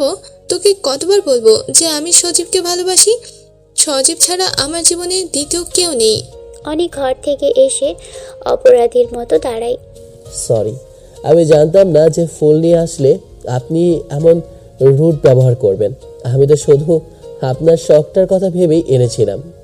শোন, আর একদম নাকামি করবি না। তোদের মতো এটিমের চালচলন আমার খুব ভালো করে জানা আছে। এই বলে অবন্তিকা শিউলি ফুলের মালাটি পায়ের নিচে ফেলে পিষে নষ্ট করে ফেলে। অনেক স্তব্ধ হয়ে সেই দৃশ্যের দিকে তাকিয়ে থাকে। তার হৃদয়ের শেষ আশাটুকুও যেন ওই ফুলের মতোই দলিত মলিত হয়ে যায়। সে নিজেকে আর ঠিক রাখতে না পেরে দ্রুত বারান্দার দিকে চলে যায়। ওই শোন, কখনো মনে করবি না ফুল বা অন্য কিছুতে আমাকে ইমপ্রেস করবে। তোর প্রতি ঘৃণা আমার কমবে না কখনো। মনে রাখিস, তোদের মতো আশ্রিত এতিমকে করুণা করা যায়, কিন্তু তাদের সাথে ঘর বাঁধা যায় না। অনেকের বুকটা অপমানে আর যন্ত্রণায় ফেটে যাচ্ছে। অবন্তিকা অবলীলায় শিউলি ফুলের মালাটি তার পায়ের নিচে পিষে দিয়ে গটগট করে ঘরে ঢুকে পড়ে। অনেক নিঃশব্দে বারান্দার রেলিং ধরে দাঁড়িয়ে থাকে। রাতের আধার ঘনিয়ে আসছে। সে ঘরে ফিরে আসে এবং নিজের পুরনো ডায়েরিটা বের করে বসে। অনেক ডায়েরির পাতায় লিখতে শুরু করে। তার চোখের পানি কলমের কালির সাথে মিশে একাকার হয়ে যায়। সে ডায়েরির ভাঁজ থেকে সেই অতি যত্নে রাখা রূপোর পায়েলটা বের করে হাতে নেয়। পায়েল, তুমি দেখেছো যে অবন্তিকার কাছে নিজেকে এতিম বললে সে কান্নায় ভেঙে পড়তো, আর সেই অবন্তিকে আমাকে এতিম ছাড়া সম্বোধন করে না। তুমি তো বলেছিলে শৈশবে যে পায়েলটার সাথে কথা বললে মনে করব তোমার সাথে কথা বলছি। আজ তোমার দেওয়া পাহাড়টাকে নিয়েই বেঁচে আছি, আর তুমি আমার আকাশের চাঁদ হয়ে অন্য হৃদয়ের আকাশে জ্যোৎস্না বিলাচ্ছ। আমার কি অপরাধ ছিল অবন্তিকা? তুমি না বলেছিলে আমি কখনো নিজেকে এতিম মনে করব না? কিন্তু আজ তুমি যখন এতিম বলে সম্বোধন করে বিধিয়ে কথা বলো, তখন আমার পৃথিবীটা থমকে যায়। ও সরি, আমি তো আসলে একটা পায়েলের সাথে কথা বলছি। অবন্তিকা তো অনেক দূরে সরে গেছে। অনেকের চোখের এক ফোঁটা তপ্ত অশ্রু ডায়েরির পাতায় গিয়ে পড়ে। এসব ভাবতে ভাবতেই কখন যে সে সোফায় ঘুমিয়ে পড়ে তা সে নিজেও জানে না। সকালে ফোনের ভাইব্রেশনের শব্দে অনেকের ঘুম ভেঙে যায়। সে চোখ কসলাতে কসলাতে ফোনটা হাতে নিয়ে দেখে এক অপরিচিত নাম্বার থেকে ফোন আসছে। সে ফোনটা রিসিভ করে কানে দিতেই ওপাশ থেকে এক মিষ্টি মেয়েলি কণ্ঠস্বর ভেসে আসে। হ্যালো অনিক, জি, কে বলছেন? আমি অপরিচিত বলছি। তোমার সকাল সকাল বিরক্ত করার জন্য আমি আগে ক্ষমা চেয়ে নিচ্ছি। না না ম্যাডাম, বিরক্ত কেন হব? আপনি হঠাৎ ফোন করলেন, কোনো সমস্যা হয়েছে কি? আসলে শোনো অনেক, আমার মেয়ের রাইসা সকাল থেকে খুব জেদ ধরেছে যে সে তোমার সাথে কথা বলবে। বাচ্চা মানুষ তো কিছুতেই বোঝাতে পারছি না, তাই তোমাকে একটু বিরক্ত করলাম। ফোনের ওপাশ থেকে রাইসা ফোনটা কেড়ে নেয়। হ্যালো বাবাই, তুমি আমায় ভুলে গেছো? কাল অফিস থেকে যাওয়ার সময় আমাকে বলে যাওনি কেন? তুমি খুব পচা। রাইসার মুখে বাবাই নামটা শুনে অনেকের হৃদয়ের কোনো এক কোণে অদ্ভুত এক ভালো লাগা কাজ করে। সে কয়েক মুহূর্ত স্তব্ধ হয়ে থাকে, তার মুখ দিয়ে কোনো কথা বের হয় না। বাবাই, তুমি তো খুব দুষ্ট। তুমি কি তোমার এই মহারানীর সাথে কথা বলবে না? জানো না, আমার সাথে কথা না বললে তোমার চাকরি থাকবে না। আমি কিন্তু মামনিকে বলে দেব। ওহ মামনি, সরি, আর এমন হবে না। তুমি এখন কি করছো রাইসা আম্মু? বসে আছি। আর শোনো, যে কারণে ফোন দেওয়া, তুমি আজ অফিসে আসার সময় আমার জন্য আইসক্রিম নিয়ে আসবে। মনে থাকবে তো বাবাই? এখন রাখি, হোমওয়ার্ক করতে হবে। ফোনটা রেখে অনেক যখন পিছনে ফিরে তাকায় তখন দেখে অবন্তিকা দরজায় দাঁড়িয়ে তার দিকে তীক্ষ্ণ দৃষ্টিতে তাকিয়ে আছে। অনেক কোনো কথা না বাড়িয়ে দ্রুত ফ্রেশ হতে চলে যায়। ফ্রেশ হয়ে রুমে আসতেই অনেক হতভম্ব হয়ে যায়। সে দেখে অবন্তিকা কাপড় পরিবর্তন করছে। অনেক সাথে সাথেই নিজের দুহাত দিয়ে চোখ বন্ধ করে ফেলে। ওই ছোট লোকের বাচ্চা, তোর কিভাবে সাহস হয়? বলেই অবন্তিকা এগিয়ে এসে অনেকের গালে সজোরে একটা থাপ্পড় বসিয়ে দেয়। তোকে কতবার বলেছি রুমে আসলে নক করে আসবি? এর আগেও তুই অসভ্যতা করেছিস, আবার এখনো আমার সব পবিত্রতা তুই নষ্ট করে দিলি। আল্লাহ, এই লুচ্চাটা আমার সব দেখে নিয়েছে। আপনি ভুল ভাবছেন। আপনি যা মনে করছেন তার কিছুই দেখেনি। আমি তো কেবল ঘরে ঢুকেছিলাম। তোদের মতো ছোট লোকদের আমার খুব করে চেনা আছে। মেয়েদের শরীর দেখার শখ তোর অনেক আগে থেকেই, তাই না? অনেক এবার আর সহ্য করতে পারে না, তার ধৈর্যের বাঁধ ভেঙে যায়। অবন্তিকা আপু, আপনি কিন্তু এবার নিজের সীমা ছাড়িয়ে যাচ্ছেন। আমি বললাম তো আমি কিছুই দেখিনি। কি, তোর মতো ছোট লোকের কাছে থেকে আমাকে লিমিট শিখতে হবে? তোর সাথে একই ছাদের নিচে থাকা আমার পক্ষে কোনোভাবেই সম্ভব না। তুই আজই আমাকে ডিভোর্স দে। আমি বাবাকে সব খবর দিচ্ছি। সামনে মাসিক সজীব আর আসবে আমার জীবনে। আচ্ছা, আপনি যা বলছেন তাই হবে। তবে আপনার কাছে আমার একটা অনুরোধ, দয়া করে ফুপাকে ডিভোর্সের আগে কিছু বলবেন না। আমি চাই না বৃদ্ধ বয়সে তিনি কোনো কষ্ট পান। আচ্ছা ঠিক আছে, তবে আজ থেকে তুই আমার রুমে থাকবি না, পাশের ওই ছোট রুমটায় থাকবি। তোর মতো ছোট লোককে আমার আর বিশ্বাস নেই। অনেক নিজের কাপড় আর ডায়েরিটা নিয়ে ঘর থেকে বেরিয়ে যায়। সে মনে মনে ভাবে সৃষ্টিকর্তার কাছে সে এমন কী অপরাধ করেছে যার জন্য বিয়ের রাতেও তাকে স্বামীর অধিকার থেকে বঞ্চিত হতে হয়। অনেক যখন চোখে জল মুছে পিছনের দিকে তাকায় তখন দেখে পাখি দরজায় দাঁড়িয়ে আছে। পাখি, তুমি তুমি কখন আসলে? আর আমার বাসা তুমি কিভাবে চিনলে? না, আসলে আমি তোমার বাসাটা আগে থেকেই চিনি অনেক। তোমার বাসের যে বাসাটা আছে ওটা আমি ইদানিং কিনে নিয়েছি। আজ অফিস যাচ্ছিলাম তো ভাবলাম তোমাকে সাথে নিয়ে যাই। আচ্ছা চলো, তবে আমারও তো বের হওয়ার সময় হয়ে গেছে। দুজনে গাড়িতে উঠে বসে। কিছুক্ষণ নীরব থাকার পর পাখি কথা বলতে শুরু করে। অনেক একটা কথা বলবো, রাগ করবে না তো? বলো, কি বলবে? যাকে নিজের জীবনের চেয়ে বেশি ভালোবাসতে আছে এই মেয়েটাই তোমাকে এতিম বলে ডিভোর্স চাচ্ছে। তুমি কেন এসব মুখ বুঝে সহ্য করছো অনেক? পাখি, আমি জানি না তুমি কি দেখেছো বা কি শুনেছো, তবে যাই দেখে থাকো বা শুনে থাকো তা দয়া করে কাউকে বলো না। এটা আমাদের পারিবারিক বিষয়। আচ্ছা ঠিক আছে, কেউ জানবে না, তবে তোমার কষ্টগুলো আমাকেও পোড়ায় অনেক। অফিসে পৌঁছতেই অনেক দেখে রাইসা যথারীতি তার চেয়ারে বসে রাজত্ব চালাচ্ছে। বাবাই, বাবাই, তুমি এত দেরি করে আসলে কেন? আর আমার আইসক্রিম কই? যদি না নিয়ে আসো তবে তোমার সাথে আর কোনো কথা নেই। অনেক পকেট থেকে আইসক্রিম বের করে রাইসার সামনে ধরে। এই যে মহারানী ভিক্টোরিয়া, আপনার জন্য আপনার প্রিয় আইসক্রিম নিয়ে এসেছে। অপরিচিতা ম্যাডাম অনেকের দিকে এগিয়ে আসে। অনেক, তোমার সাথে আমার কিছু জরুরি কথা আছে। জি ম্যাডাম, বলেন, আমি শুনছি। রাইসা, মা, তুমি তোমার পাখি আন্টির সাথে খেলো তো দেখি। অনেক, শোনো, আমি জানি তুমি হয়তো কিছুটা বিরক্ত বোধ করছো। আমার মেয়েটা তোমাকে সারাক্ষণ জ্বালায় এবং তোমাকে বাবাই বলে ডাকে। আসলে কি বলবো বলো তো, ও জীবনে ওর বাবাকে দেখেনি। রাইসা আগে কারোর সাথে তেমন কথাও বলতো না, কিন্তু অফিসে তোমাকে দেখার পর মেয়েটা প্রথম কথা বলতে শিখেছে এবং হাসতেও শিখেছে। আমার মেয়ে পাগলামির জন্য আমি তোমার কাছে ক্ষমা চেয়ে নিচ্ছি। না না ম্যাডাম, কি বলছেন এসব? রাইসা তো আমার নিজের মেয়ের মতোই। আচ্ছা ম্যাডাম, আপনাকে কি একটা ব্যক্তিগত কথা জিজ্ঞেস করতে পারি? বলো অনেক। ম্যাডাম, রাইসার বাবার আসলে কি হয়েছে? আপনি যদি কিছু মনে না করেন তবে একটু বলবেন কি? অপরিচিতা এক দীর্ঘশ্বাস ফেলে জানালা দিয়ে আকাশের দিকে তাকায়। আচ্ছা শোনো, তবে আমার আর রিয়াদের বিয়েটা ছিল একদম পারিবারিক সিদ্ধান্তে। খুব ভালোই চলছিল আমাদের দিনগুলো। এরই মাঝে আমাদের জীবনের নতুন মেহমান অর্থাৎ রাইসার আসার খবর পাই। মনে হচ্ছিল পৃথিবীর সব সুখ আমাদের দরজায় এসেই করা নিয়েছে, কিন্তু সুখ তো চিরস্থায়ী নয়। যেদিন রাইসা পৃথিবীতে আসবে ঠিক সেই দিন রিয়াদ আমেরিকা থেকে ব্যবসা সংক্রান্ত কাজ শেষ করে দেশে ফিরছিল। কিন্তু ভাগ্যের কি নির্মম পরিহাস, 972 জন যাত্রী সহ সেই বিমানটি মাঝ আকাশেই নিখোঁজ হয়ে যায়। আজ পর্যন্ত রিয়াদের কোনো হদিস মেলেনি। আমি রিয়াদের মুখটা শেষবারের মতো দেখতেও পারিনি। আমার মেয়েটা তার জন্মদিনে তার সবচেয়ে বড় আপনজনকেই হারায়। বলতে বলতে অপরিচিতা ম্যাডাম কান্নায় ভেঙে পড়েন। অনেক অপরাধ বোধে ভোগে। সরি ম্যাডাম, আপনার পুরনো ক্ষত খুঁচিয়ে তোলা আমার মোটেও ঠিক হয়নি।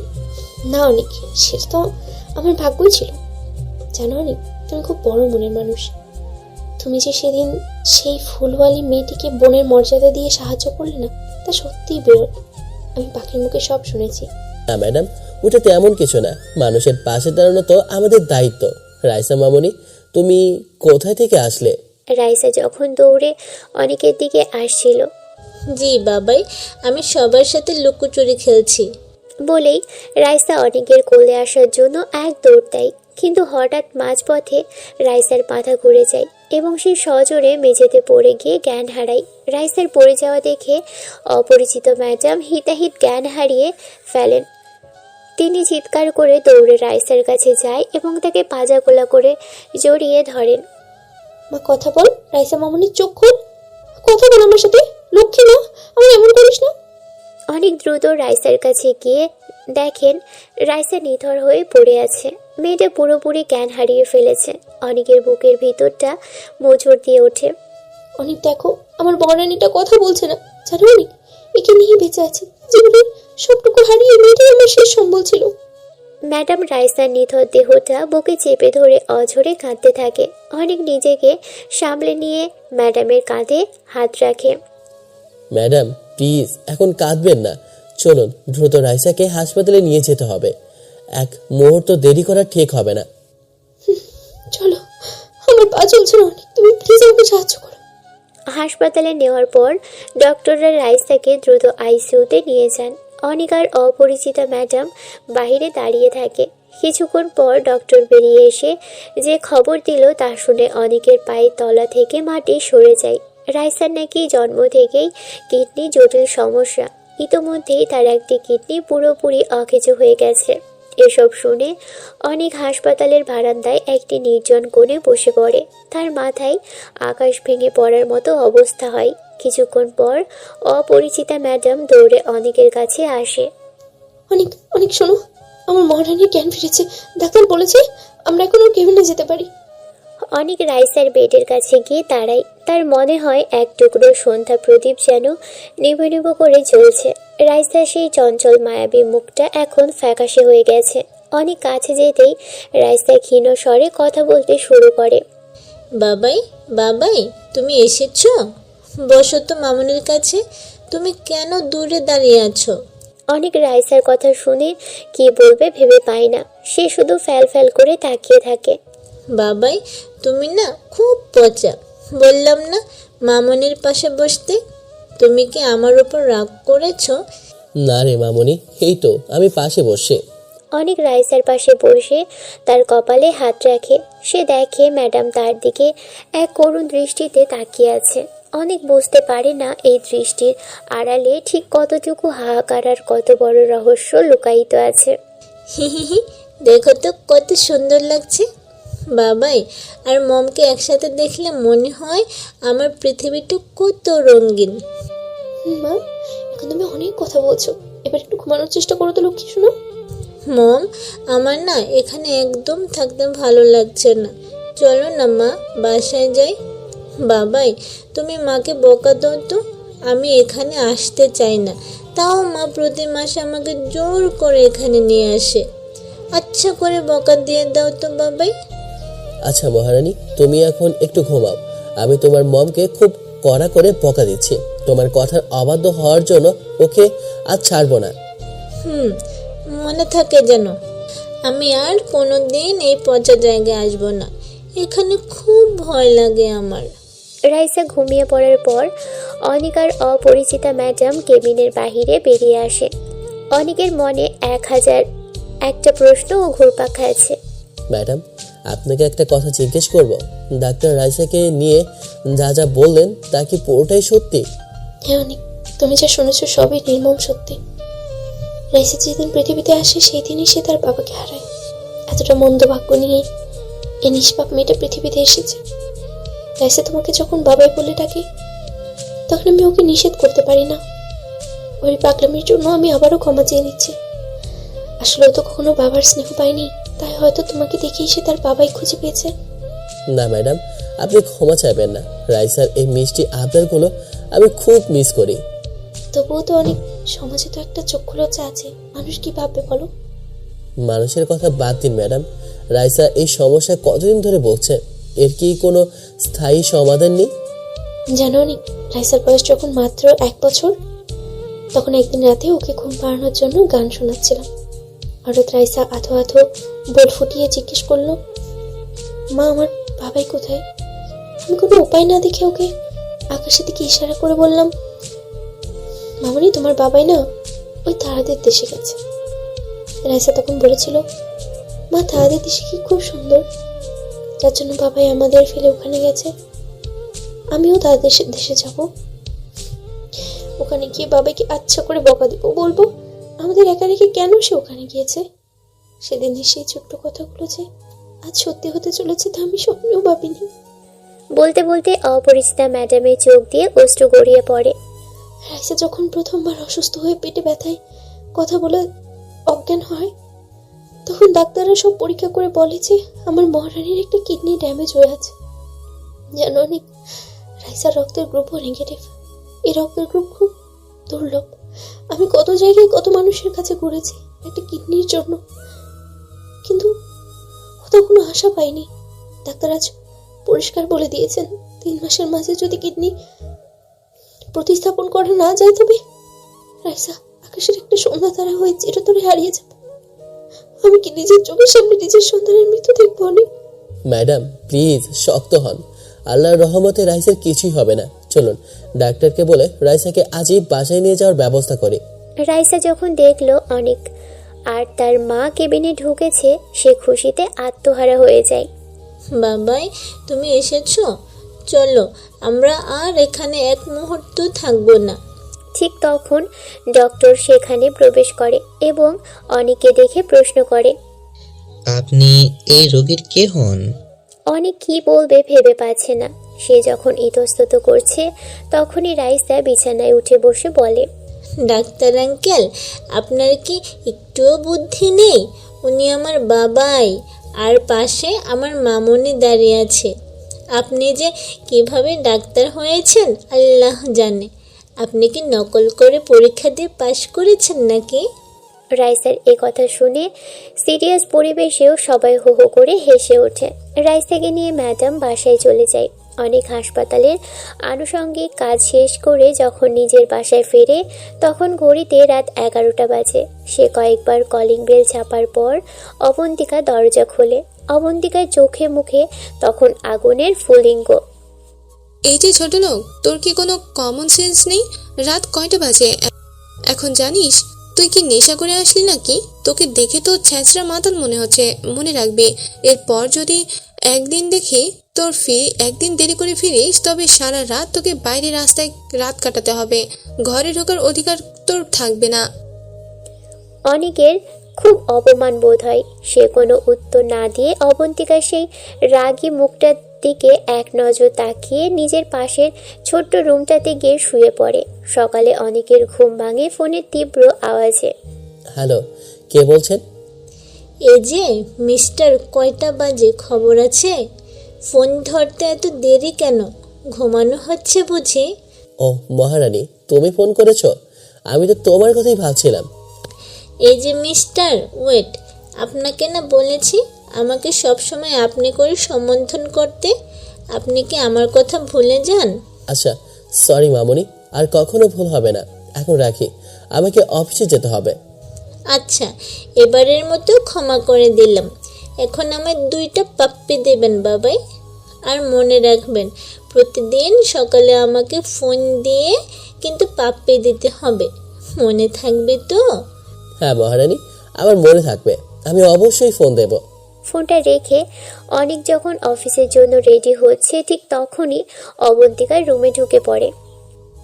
অনেক, আমার কিছু টাকা লাগবে, এখনই লাগবে। কত লাগবে বলেন? 10,000 টাকা লাগবে, আর্জেন্ট দরকার। আচ্ছা ঠিক আছে, এই নিন ধরুন। আরও লাগলে নির্দ্বিধায় বলতে পারেন। কি ব্যাপার, নিজের টাকার গরম দেখাচ্ছ নাকি আমাকে? না, আপনি যা ভাবছেন তা নয়। শোনো অনেক, টাকাটা আমি কেন নিচ্ছি তা কি জানতে চাইবে না? না, আমি ওটা জানার প্রয়োজন মনে করিনি। তবে শুনেই রাখো, সামনের মাসের 1 তারিখে আমার সজীব দেশে আসবে। তার জন্য কিছু স্পেশাল কেনাকাটা করব। সজীব আসলেও তোকে সব টাকা পরিশোধ করে দেবে, তাই তুই চিন্তা করিস না।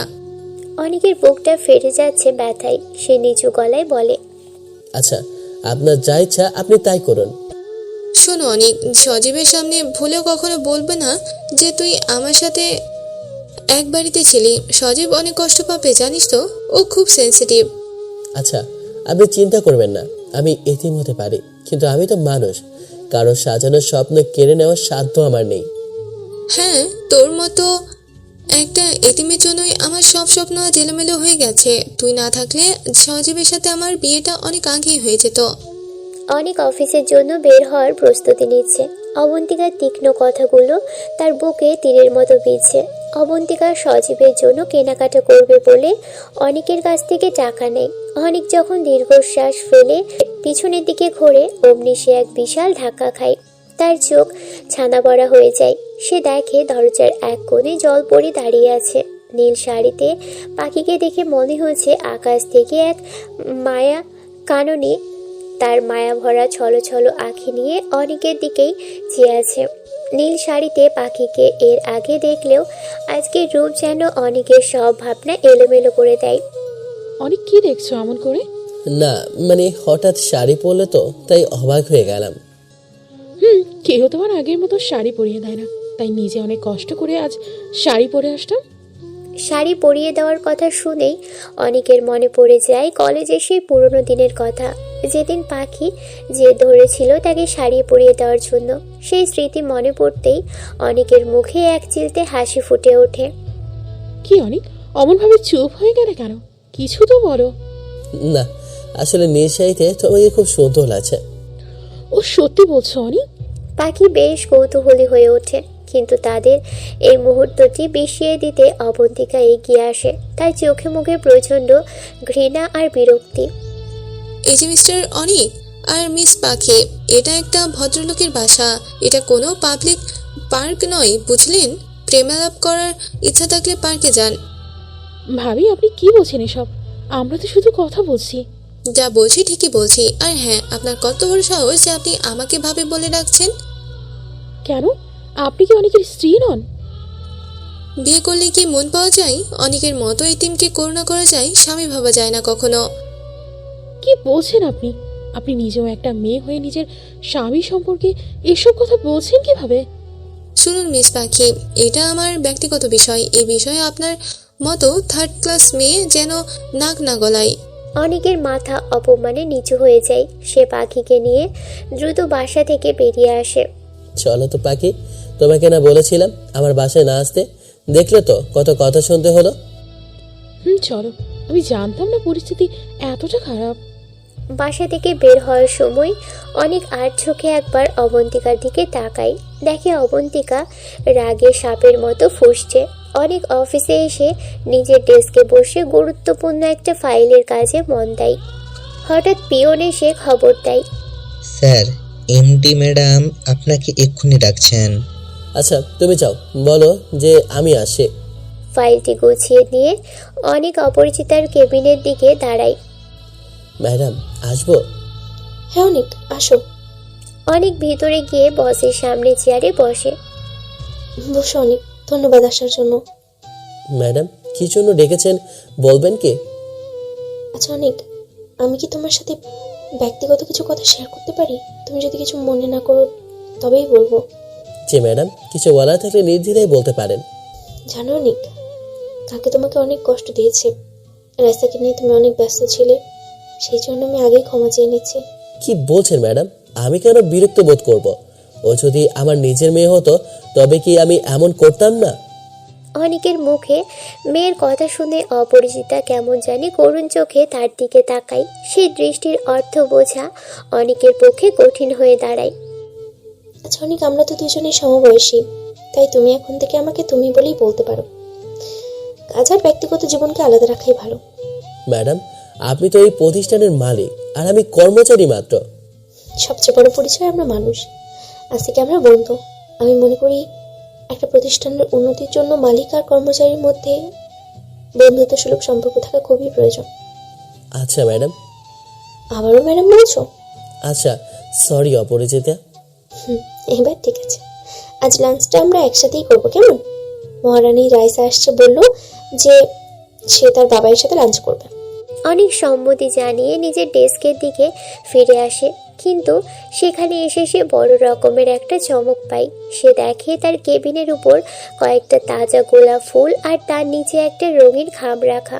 অনেক ফুলগুলো সরিয়ে খামটা খুলে ভিতরে একটা চিরকুট। অনেক অবাক হয়ে ভাবতে থাকে এই চিরকুট কে দিতে পারে। সে আর চোখে পাশের ডেস্কে পাখির দিকে তাকায়, দেখে পাখি খুব মনোযোগ সহকারে কাজ করছে। অনেক চিরকুটটি পড়তে শুরু করে। চিরকুটে লেখা আছে, মেঘের তরঙ্গে বৃষ্টির সুরে স্মৃতিপটে ভাসে সেই দিন, কল্পপাখায় ভর করে বেড়ানো সেই স্বপ্ন রঙিন। চিঠির নিচে একটি নাম লেখা ছিল, কিন্তু সেটি এমনভাবে কাটা যে অনুবীক্ষণ যন্ত্র দিয়ে দেখলেও বোঝার উপায় নেই। অনেক যখন চিন্তায় মগ্ন, ঠিক তখনই রাইসা দৌড়ে আসে। বাবাই, বাবাই, এই দেখো তোমার মহারানী এসে পড়েছে। অনেক দ্রুত চিরকুটটি পকেটে লুকিয়ে ফেলে। ও তাই বুঝি, মহারানী চলে এসেছে। মহারানী চলে এসেছে, কিন্তু মহারানীর মন খুব খারাপ। কেন মহারানীর মন খারাপ কেন?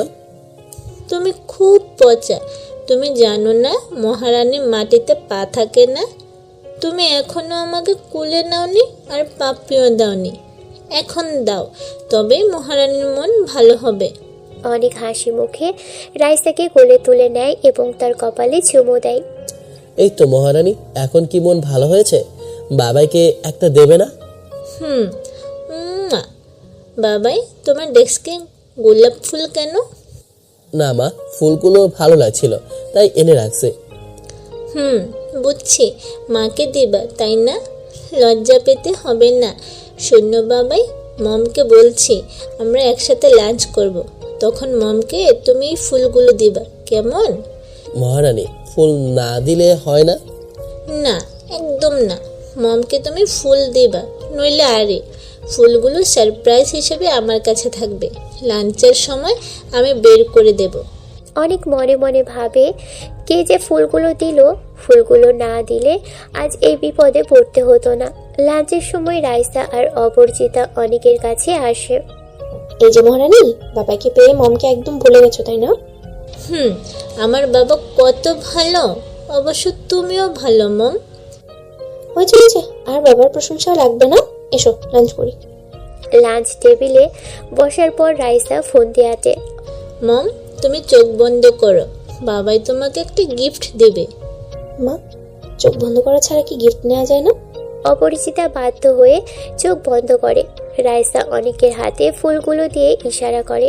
অনেক কি আর করবে, ফুলগুলো অপরিচিতার দিকে বাড়িয়ে দেয়। অপরিচিতার চোখ খুলেই অবাক হয়ে যায়। তার মুখে এক চিলতে রোদ এসে ভর করে। বাইরে তখন প্রচণ্ড রিমঝিম বৃষ্টি হয়েছে। অনেক তুমি এগুলো। ম্যাডাম মানে অপরিচিতা, চলো লাঞ্চ করি। না, তোমরা আজ দুজন আমাকে খাইয়ে দিবে। মম, তুমি বাবাইকে, আর বাবাই তুমি মমকে খাইয়ে দিবে। অনেক রাইসার কথা মতো খাবার অপরিচিতার মুখে তুলে দেয়। অপরিচিতাও খাবার নিয়ে অনেকের মুখে তুলে দিতে যায়। ঠিক সেই মুহূর্তে অনেক দরজার দিকে তাকিয়ে দেখে অবন্তিকা দাঁড়িয়ে হাঁপাচ্ছে। তার চোখে মুখে চরম উত্তেজনা আর ভয়ের ছাপ। অনেক এমন সময় অবন্তিকাকে অফিসে দেখবে তা মোটেও আশা করেনি। কি ব্যাপার অবন্তিকা, আপনি এমন হাঁপাচ্ছেন কেন? কোনো সমস্যা হয়েছে কি? অনেক দ্রুত আমার সাথে চল, বাবা আর মা মারাত্মক অ্যাক্সিডেন্ট করেছে, তারা এখন হসপিটালে। অনেকের মাথায় যেন আকাশ ভেঙে পড়ে। যে ফুপা ফুপি তাকে বাবা মায়ের স্নেহে বড় করেছেন, তাদের এই বিপদের কথা শুনে মুহূর্তের মাঝেই তার মনের কালবৈশাখী ঝড় বয়ে যায়। সে খাবারের টেবিল থেকে উঠে দ্রুত অবন্তিকার সাথে রওনা দেয়। বাবাই, বাবাই, তুমি ওই মেয়ের সাথে কোথায় যাচ্ছ আমাদের ফেলে? তুমি কি আমাদের সাথে লাঞ্চ করবে না? রাইসার মুখে বাবাই ডাক শুনে অবন্তিকা থমকে দাঁড়ায়। সে একবার রাইসার দিকে আর একবার অনেকের দিকে তাকায়। অনেক সময় নষ্ট না করে রাইসাকে শান্ত করার চেষ্টা করে। না মহারানী, আমার খুব জরুরি একটা কাজ আছে, তুমি মমের সাথে খেয়ে নাও, কেমন? অনেক অবন্তিকাকে নিয়ে দ্রুত হাসপাতালে পৌঁছয়। গিয়ে দেখে ফুপা আর ফুপির আঘাত খুবই গুরুতর নয়। ডক্টর প্রাথমিক চিকিৎসা দেওয়ার পর তারা এখন অনেকটা বিপদমুক্ত। অনেক তাদের জন্য ফলমূল আর প্রয়োজনীয় ওষুধ কিনে নিয়ে অবন্তিকার কাছে রেখে আসে। অফিসের একটা গুরুত্বপূর্ণ মিটিং থাকায় তাকে আবারও অফিসে ফিরতে হয়। মিটিং শেষ করে বের হতেই পাখি তার পথ আগলে দাঁড়ায়। স্যার, আপনি কি আমাকে সাথে নিয়ে যাবেন না? চলো, না নেওয়ার কি আছে, আমরা তো একই পথে যাই। না, তা বলছি না, তবে আজ না তোমাকে খুব সুন্দর লাগছে অনেক। আচ্ছা শোনো, এত প্রশংসা না করে চলো তো, অনেক কাজ পড়ে আছে। অনেক, তোমাকে একটা কথা বলবো, চলো না আজ আমরা একটু নদীর ধারের খোলা বাতাসে যাই। না পাখি, আজ মনটা খুব অস্থির, অনেক টেনশনে আছে, অন্য কোনো দিন যাবো। আমি তোমার বন্ধু হিসেবে আবদার করছি, প্লিজ চলো না এক মুহূর্তের জন্য। অনেক শেষ পর্যন্ত রাজি হয়। তারা যখন নদীর ধারে রাস্তা দিয়ে হাঁটছিল তখন পাখি আবেগে আপ্লুত হয়ে পড়ে। জানো অনেক, খুশিতে তোমাকে জড়িয়ে ধরতে ইচ্ছে করছে আমার। করো না, বারণ করেছে কি তোমাকে? অনেকের কথা শেষ হতে না হতেই পাখি তাকে জড়িয়ে ধরে। অনেক কিছুটা অপ্রস্তুত হয়ে পড়ে। আরে পাখি, তোমার কি লজ্জা শরম নেই? রাস্তার মাঝখানে সবাই কেমন করে তাকিয়ে আছে দেখো।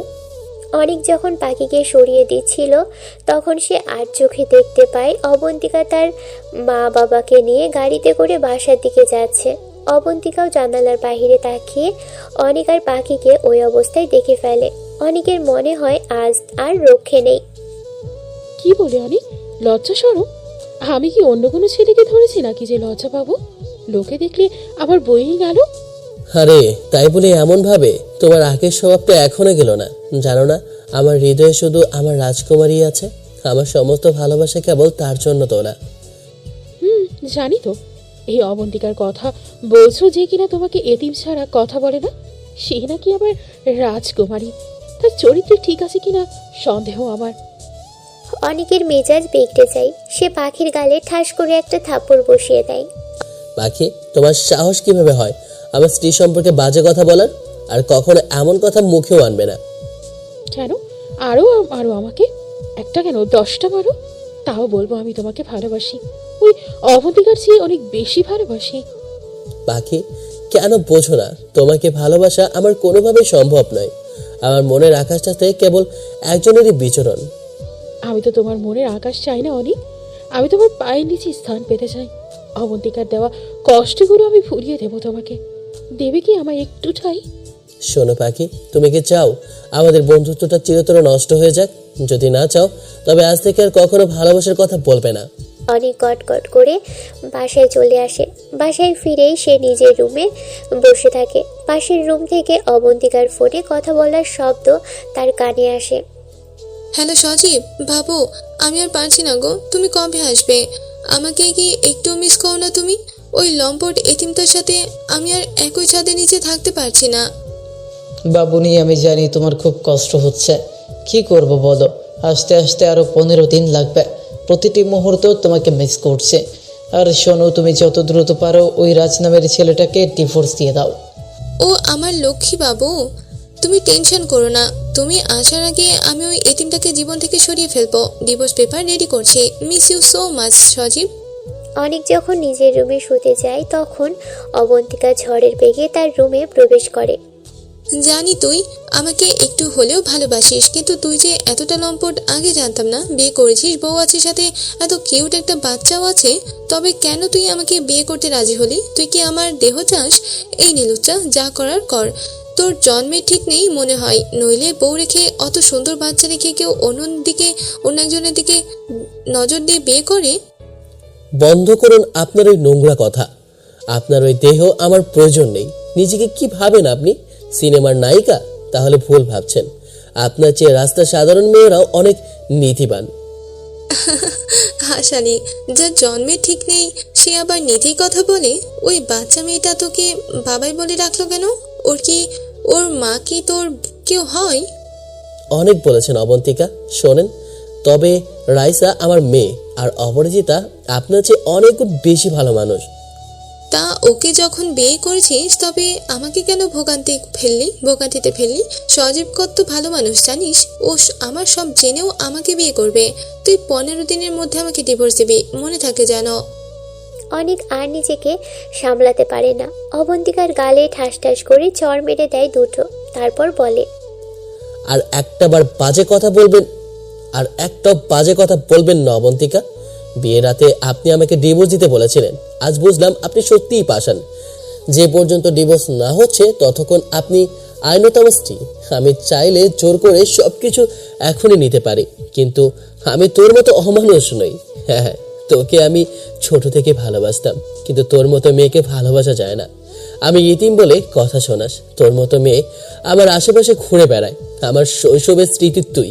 তোর দেওয়া পায়েল কথাগুলো এখন আমার স্মৃতি, কিন্তু আজকের পর থেকে তুই তোর রাস্তায়, আমি আমার রাস্তায়। I fuck you.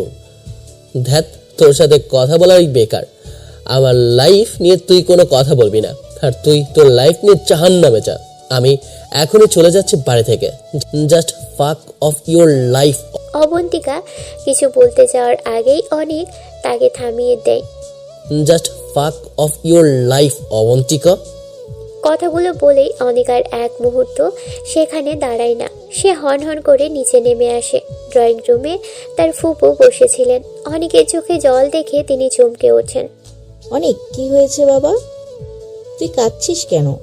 অবন্তিকা কি কিছু বলেছে? কিছু হয়নি পপি, আমি চলে যাচ্ছি। দয়া করে আমাকে আর খোঁজো না। তোমার মেয়ে অন্য কাউকে ভালোবাসে, তোমরা তার সাথে ওকে বিয়ে দিয়ে দাও। তোমাদের উচিত ছিল ওর কথা ভাবা। ওর তো একটা জীবন আছে। কেন তোমরা আমাকে ওর জীবনে জোর করে জড়িয়ে দিলে? আমি আজ তোমাদের সবাই থেকে দূরে চলে যাচ্ছি। বাবা অনেক, শোনো আমাদের কথা। অনেক আর কারো কথা শুনে না। সে তার ছোট ব্যাগটা নিয়ে ঘর থেকে বেরিয়ে যায়। তার পিছনে ফেলে আসা কান্নার শব্দ তাকে আর থামাতে পারে না। সেই ওই রাতেই একটা ছোট নিরিবিলি বাসা ভাড়া নেয় এবং সেখানেই ওঠে।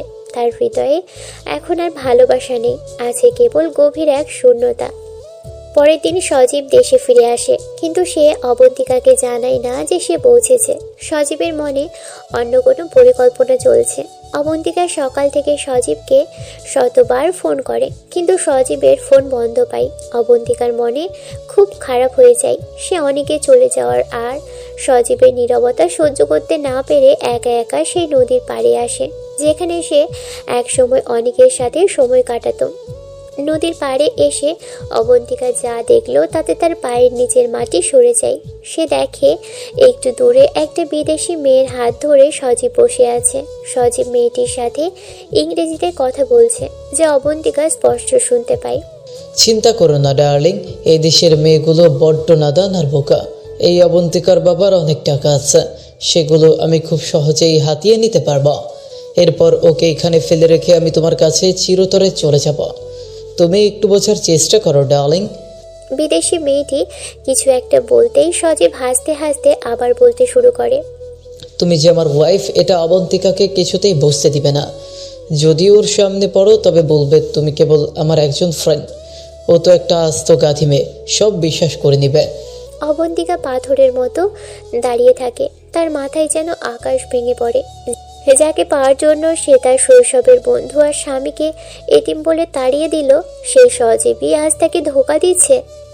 অবন্তিকা পাথরের মতো দাঁড়িয়ে সজীবের প্রতিটি কথা শুনছিল। প্রতিটি শব্দ যেন তপ্ত সীসার মতো তার কানে বিঁধছিল। আর তার সাজানো পৃথিবীটা মুহূর্তেই তাসের ঘরের মতো ভেঙে চুরমার হয়ে যায়। রাগে আর অপমানে অবন্তিকার শরীর কাঁপতে শুরু করে। সে আর নিজেকে নিয়ন্ত্রণ করতে পারে না। ধীর পায়ে এগিয়ে গিয়ে সজীবের ঠিক সামনে গিয়ে দাঁড়ায়। হঠাৎ অবন্তিকাকে সামনে দেখে সজীবের মুখটা ফ্যাকাশে হয়ে যায়। সে কোনো কথা বলার আগেই অবন্তিকা গর্জে ওঠে। শালা হার্মির বাচ্চা, তুই দেশে এসেছিস অথচ আমাকে জানাসনি, আর এখানে এসে বিদেশিনীর সাথে হাত ধরে বসে আমার বাবার টাকা নিয়ে পরিকল্পনা করছিস।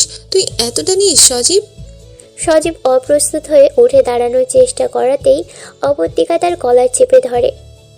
গালি দিলেও তোকে সম্মান দেওয়া হবে সজীব। তুই একটা পশুর চেয়েও অধম। আমি তোর জন্য আমার শৈশবের বন্ধুকে এতিম বলে তাড়িয়েছি, তার গায়ে হাত তুলেছি, আর তুই আমায় নাদান বলিস? তুই ভাবিস আমি তোর এই নোংরা খেলা বুঝতে পারবো না? বলেই অবন্তিকা তার সর্বশক্তি দিয়ে সজীবের গালে একটা সজোরে চড় বসিয়ে দেয়। চড় খেয়ে সজীবের মুখটা বেঁকে যায়, কিন্তু পরক্ষণেই সে তার আসল রূপ ধারণ করে। সে অবন্তিকার হাতটা ঝটকা দিয়ে সরিয়ে দেয় এবং অট্ট হাসি দেয়। কি ভেবেছিস অবন্তিকা, তুই খুব সতী সাবিত্রী? হাসাস না আমায়। তোর আইনত স্বামী থাকতে তুই যখন আমার মতো পরপুরুষের সাথে রাত দিন প্রেম আলাপ করতে পারিস, তখন তুই কোন চরিত্রের মেয়ে সেটা আমার বুঝতে বাকি নেই। তুই যদি ভালো মেয়ে হতি তবে নিজের স্বামীকে ওইভাবে অপমান করে তাড়িয়ে দিতি না। তুই তো আসলে একটা ডাইনি। তোর মুখ সামনে কথা বল সজীব। তুই জানিস আমি তোকে কতটা ভালোবেসেছি। ভালোবেসেছিস নাকি তোর দেমাগ দেখিয়েছিস? শোন অবন্তিকা, তোকে আমি কোনোদিনও ভালোবাসিনি। তুই ছিলি লন্ডনে এক অহংকারী বাঙালি মেয়ে। তোর রূপ আর তোর বাবার টাকা দেখে তোকে পটানোই ছিল আমার একমাত্র উদ্দেশ্য। তোকে বিছানায় নেওয়া আর তোর টাকা হাতিয়ে নেওয়া ছাড়া তোর প্রতি আমার কোনো আগ্রহ ছিল না। তুই তো আসলে একটা আস্ত গাধি।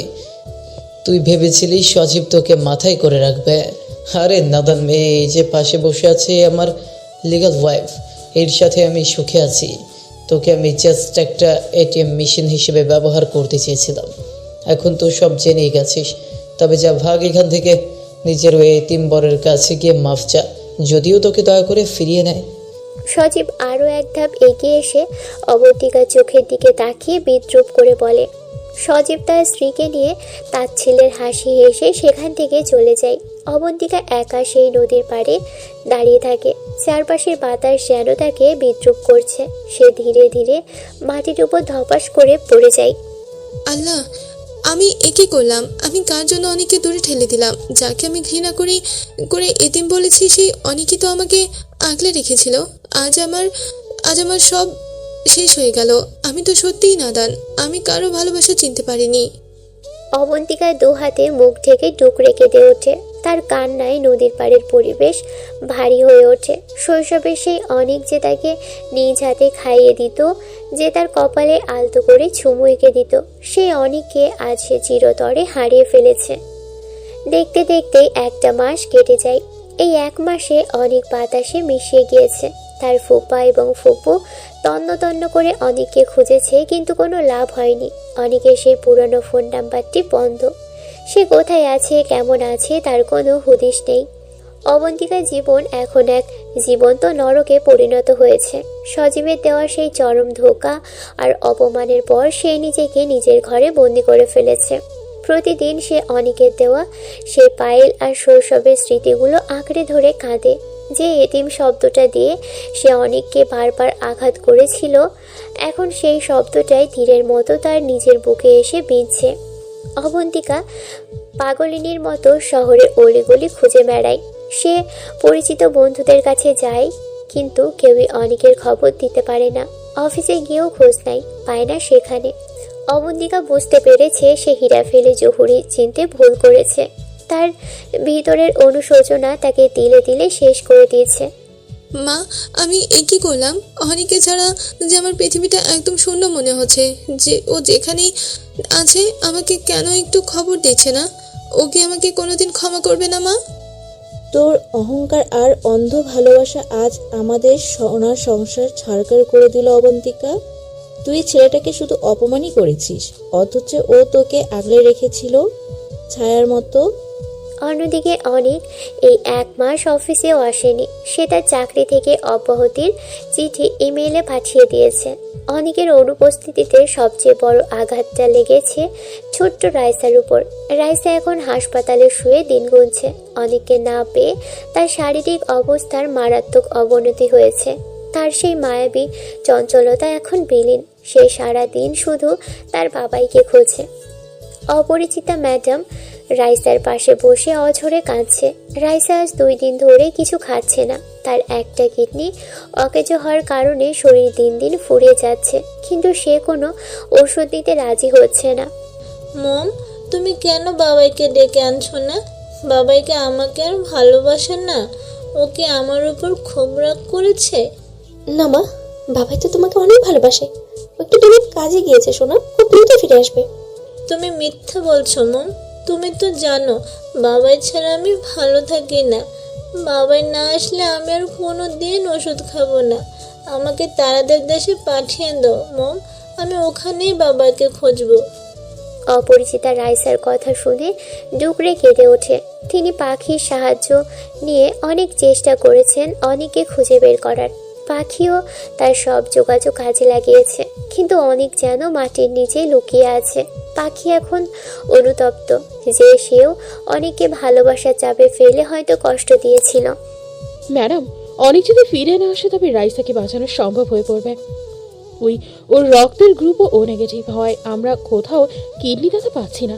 আর অপরদিকে অনেকের শোককে মানসিকভাবে শেষ করে দিচ্ছে। পাখি, আমি আমার সর্বস্ব দিয়ে দেব যদি কেউ অনেককে খুঁজে এনে দেয়। আমার মেয়েটার হাসি মুখ দেখার জন্য আমি ভিক্ষুক হইতেও রাজি আছি। একদিন অবন্তিকা তার হারানো স্বামীকে খুঁজে ফিরছে নিজের পাপের প্রায়শ্চিত্ত করতে, আর অন্যদিকে অপরিচিতা আর রাইসা অনিককে খুঁজে বেঁচে থাকার শেষ অবলম্বন হিসেবে। কিন্তু অনিক কোথায়? হাসপাতালে রাইসার দেহটা যেন ধীরে ধীরে ফ্যাকাশে হয়ে আসছে। রাইসার চোখ দুটো বোঝা, শ্বাস প্রশ্বাস অত্যন্ত ক্ষীণ। ডক্টররা আশা ছেড়ে দিয়েছে, কারণ রাইসার জীবন প্রদীপ নিভতে শুরু করেছে। অপরিচিতা ম্যাডাম পাগলের মতো রাইসার মাথার কাছে বসে কাঁদছে। এমন সময় কেবিনের দরজার কাছে কার যেন ছায়া পড়ে। সেখানে দাঁড়িয়ে আছে অনিক। রাইসার অবচেতন মন যেন প্রিয় মানুষের ঘ্রাণ পেয়ে মুহূর্তেই সাড়া দেয়। রাইসা খুব কষ্ট করে চোখ মেলে তাকায়। রাইসা, বাবাই, তুমি কি সত্যি এসেছো বাবাই, নাকি আমি স্বপ্ন দেখছি? অনেক দ্রুত এগিয়ে গিয়ে রাইসার হাতটা নিজের হাতের মুঠোয় নেয়। তার চোখ দিয়ে তখন টুপ টুপ করে পানি পড়ছে। হ্যাঁ মহারানী, তোমার বাবাই ফিরে এসেছে। আমি আর কোথাও যাব না, একদম তোমার কাছেই থাকবো। তুমি আমাকে ছাড়া কেন চলে গিয়েছিলে বাবাই? আমি তো অনেক কেঁদেছি। আমি না থাকলে কি তুমি ভালো থাকতে পারবে? আর ওসব কথা বলো না সোনা, আমি প্রমিস করছি আমি আর কোনোদিন তোমাকে ছেড়ে কোথাও যাব না। তোমাকে এখন সুস্থ হতে হবে, আমার সাথে আইসক্রিম খেতে যেতে হবে না? অনেকের কথা শুনে রাইসার মুখে এক চিলতে হাসি ফুটে ওঠে। অদ্ভুত এক জাদু বলে রাইসা যেন প্রাণ ফিরে পায়। কিছুক্ষণ পর নার্স এসে রাইসাকে চেক করে অবাক হয়ে যান, কারণ রাইসার পালস রেট আগের থেকে অনেক ভালো। অনেক রাইসাকে খাইয়ে দিয়ে শান্ত করার পর সে ঘুমিয়ে পড়ে। এরপর অনিক আর অপরিচিতা কেবিনের বাইরে হাসপাতালের করিডোরে এসে দাঁড়ায়। অপরিচিতার চোখে তখনও পানি। এই একটা মাস কোথায় ছিলে তুমি অনেক? তুমি কি জানো তোমার জন্য আমাদের উপরে কি ঝড় গিয়েছে? রাইসেলের প্রায় মারাই যাচ্ছিল।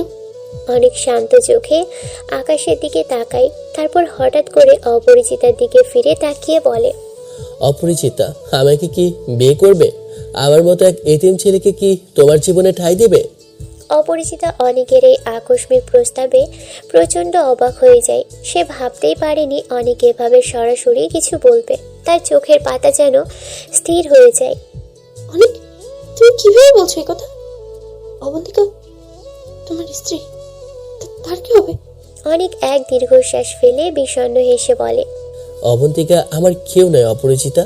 ও আমাকে তিলে তিলে অপমান করেছে, এতিম বলে বাড়ি থেকে বের করে দিয়েছে। ও সজীবকে ভালোবাসে। আমি যেদিন নিখোঁজ হলাম সেদিন থেকে ওর জন্য ডিভোর্স পেপার রেডি করছিলাম। আমি ওর জীবনের সেই কালো অধ্যায়টা মুছে দিতে চাই। আমি চাই না আর কোনোদিন ওর ছায়া আমার উপর পড়ুক।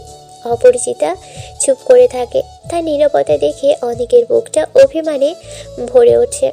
বুঝতে পারছি আমি আসলে তোমার যোগ্য নই। তুমি অনেক বড় লোক আর আমি এক নিরাস্ত্র এতিম। ঠিক আছে, তোমাকে রাজি হতে হবে না। আমি আবারও চলে যাচ্ছি। হয়তো নির্দেশ হয় আমার ভাগ্যে লেখা। অনেক যখন ঘুরে চলে যেতে উদ্যত হয়, ঠিক তখনই অপরিচিতা দৌড়ে এসে পিছন থেকে অনেকের হাতটা শক্ত করে চেপে ধরে। অনেক থমকে দাঁড়ায়। অনেক যেও না, আমি রাজি। আমি তোমাকে বিয়ে করতে রাজি। রাইসের জন্য হলেও আমি এই বন্ধনে জড়াতে চাই। আমার মেয়েটার জন্য হলেও তোমাকে আমাদের জীবনে দরকার। ও, তাহলে শুধু রাইসের জন্যই বিয়ে করতে চাও? আমাকে তুমি একটু ভালোবাসো না? অপরিচিতা মাথা নিচু করে অনেকের হাতটা আরো শক্ত করে ধরে। তার গাল বেয়ে তখনও অশ্রু গড়িয়ে পড়ছে। না অনেক, শুধু রাইসের জন্য না। হ্যাঁ, আমি তোমাকে সত্যি ভালোবাসি। যখন প্রথমবার রাইসার সাথে তোমার খুনসুটি দেখেছিলাম, যখন দেখেছিলাম তুমি আমার মেয়েটাকে পরম মমতায় আগলে রেখেছ, তখন থেকেই তোমার প্রতি এক অদ্ভুত ভালো লাগা তৈরি হয়েছিল। কিন্তু আমি তো একজন বিধবা মা, তাই মুখ ফুটে বলতে পারিনি। আজ বলছি অনেক, আমি তোমাকে সত্যি অনেক ভালোবাসি। অনেকের মনে হয় মরুভূমিতে এক পশলা বৃষ্টির ছোঁয়া পেল সে। অপরিচিতার সেই সরল স্বীকারোক্তি তার ভিতরের সব ক্ষত যেন মুহূর্তেই সারিয়ে দেয়। অনেক অপরিচিতার চোখে জল মুছিয়ে দেয়। তাহলে আজ থেকে আমরা নতুন করে পথ চলা শুরু করব। অবন্তিকা বা সজীবের মতো মানুষগুলো আমাদের জীবনে আর থাকবে না। আমরা শুধু আমাদের আর রাইসার কথা ভাববো। হ্যাঁ অনেক, আমরা রাইসাকে একা হতে দেবো না। তুমি পাশে থাকলে আমি সব দুঃখ ভুলে যেতে পারবো। 7 দিন পর রাইসার কিডনি দেওয়া হয়েছে। সে এখন সুস্থ। তবে সে আজ অনেক খুশি, কারণ আজ অনেক তার অপরিচিতার বিয়ে। ছোট্ট রাইসা লাল টুকটুকে একটা ড্রেস পরে খুশিতে সারা বাড়ি ঘুরে বেড়াচ্ছে। অনেক আজ শেরওয়ানি পরে আয়নার সামনে দাঁড়িয়ে নিজের নতুন রূপ দেখছে। পাশে অপরিচিতা শাড়ি পরে গয়নার সেজে এক অপূর্ব অপ্সরা হয়ে দাঁড়িয়ে আছে। সব কিছু ঠিকঠাক চলছিল, কিন্তু কাজে আসার পরই এক ঝোড়ো হাওয়ার মতো প্রবেশ করে অবন্তিকা। তার সাথে তার ফুপা ফুপুও এসেছে। অবন্তিকার গায়ের কাপড় এলোমেলো, চোখে মুখে পাগলামি আর 1 মাসের কান্নার ছাপ স্পষ্ট। অনেকে বিয়ের সাজে দেখা মাত্রই অবন্তিকা হিতাহিত জ্ঞান হারিয়ে ভিড় ঠেলে এগিয়ে আসে এবং অনেকে শক্ত করে জড়িয়ে ধরে। অনেক, আমাকে ক্ষমা করে দাও অনেক। আমি ফিরে এসেছি। আমি বুঝতে পেরেছি তুমি আমার সব। চলো অনেক, এই বিয়ে বন্ধ করো। এই বিয়ে বন্ধ করো। আমরা আমাদের সেই পুরনো বাড়িতে ফিরে যাব। তোমাকে কখনো অপমান করব না। অনেক পাথরের মতো স্থির হয়ে দাঁড়িয়ে থাকে কিছুক্ষণ। তারপর এক ঝটকায় অবন্তিকাকে নিজে থেকে দূরে সরিয়ে দেয় এবং সজোরে তার গালে একটা চড় বসিয়ে দেয়। চড়ের শব্দে পুরো হল ঘর স্তব্ধ হয়ে যায়।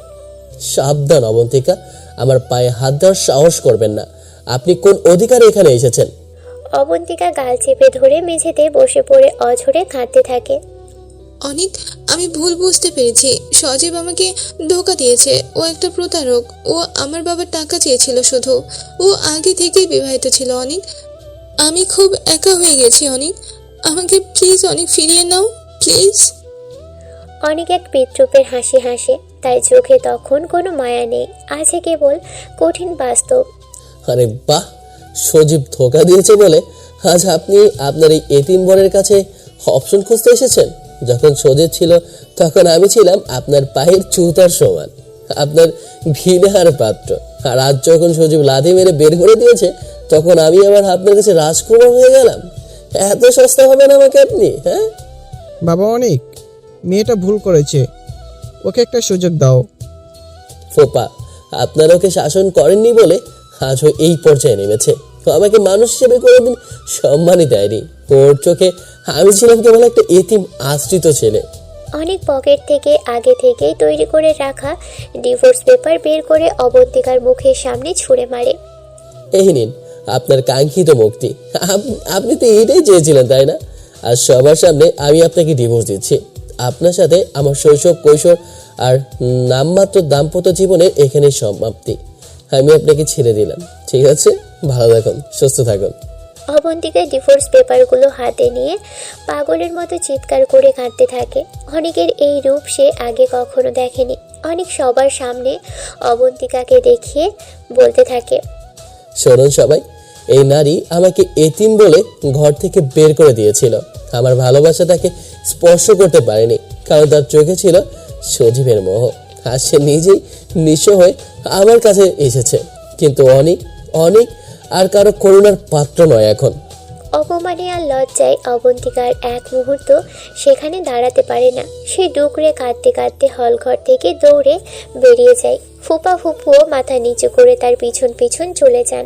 পরিবেশটা কিছুটা ভারী হয়ে উঠলেও রাইসা দৌড়ে এসে অনেকের হাত ধরে। বাবাই, পচা ম্যাম চলে গেছে, এখন তুমি আর মম বিয়ে করো, আমার খুব ক্ষুধা পেয়েছে। রাইসার কথায় কুমোট ভাবটা কেটে যায়। সবার মুখে হাসি ফুটে ওঠে। কাজী সাহেব বিয়ের আনুষ্ঠানিকতা সম্পন্ন করে। অনেক আর অপরিচিতা আজ থেকে আইনত স্বামী স্ত্রী।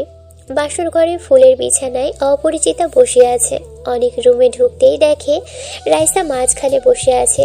সে কিছুতেই আজ তাদের একা ছাড়বে না। অপরিচিতা লাজুক হাসছে। মহারানী, আপনি এখনো ঘুমাননি? না, আমি তো আজ তোমাদের পাহারাদার। বাবাই, তুমি কি এখন মমকে প্রতিদিন শিউলি ফুলের মালা এনে দেবে? আর মম, তুমি কি বাবাইকে বকা দেবে না তো? অপরিচিতা রাইসাকে জড়িয়ে ধরে হাসতে হাসতে বলে, না রে মা, তোর বাবাকে বকা দেওয়ার সাহস কি আমার আছে? ও তো আমার হিরো। বাবাই, একটা কথা শোনো, এখন থেকে আমরা তিনজন একসাথেই থাকবো। আর হ্যাঁ, এরপর যদি ওই মেয়ে আসে তবে আমি আমার খেলনা পিস্তল দিয়ে তাকে গুলি করে দেব। রাইসার কথা শুনে অনেক আর অপরিচিতা হো হো করে হেসে ওঠে। অনেক রাইসাকে কোলে তুলে নেয় এবং অন্য হাতে অপরিচিতার হাতটা শক্ত করে ধরে। অনেকের মনে হয় তার দীর্ঘদিনের এতিম জীবনের অবসান আজ সত্যিই হলো। সে শুধু একজন স্ত্রী পায়নি, পেয়েছে এক ছোট্ট দেবীর মতো কন্যা। শৈশবে সে হারানো সুখগুলো আজ এক নতুন রূপে তার জীবনে ফিরে এসেছে। জানালার বাহিরে চাঁদের আলোয় সারা ঘর ভেসে যাচ্ছে। অনেক বুঝতে পারে জীবনের সব দুঃখের শেষে যে সুখ আসে তা সত্যি অনেক বেশি মধুর হয়।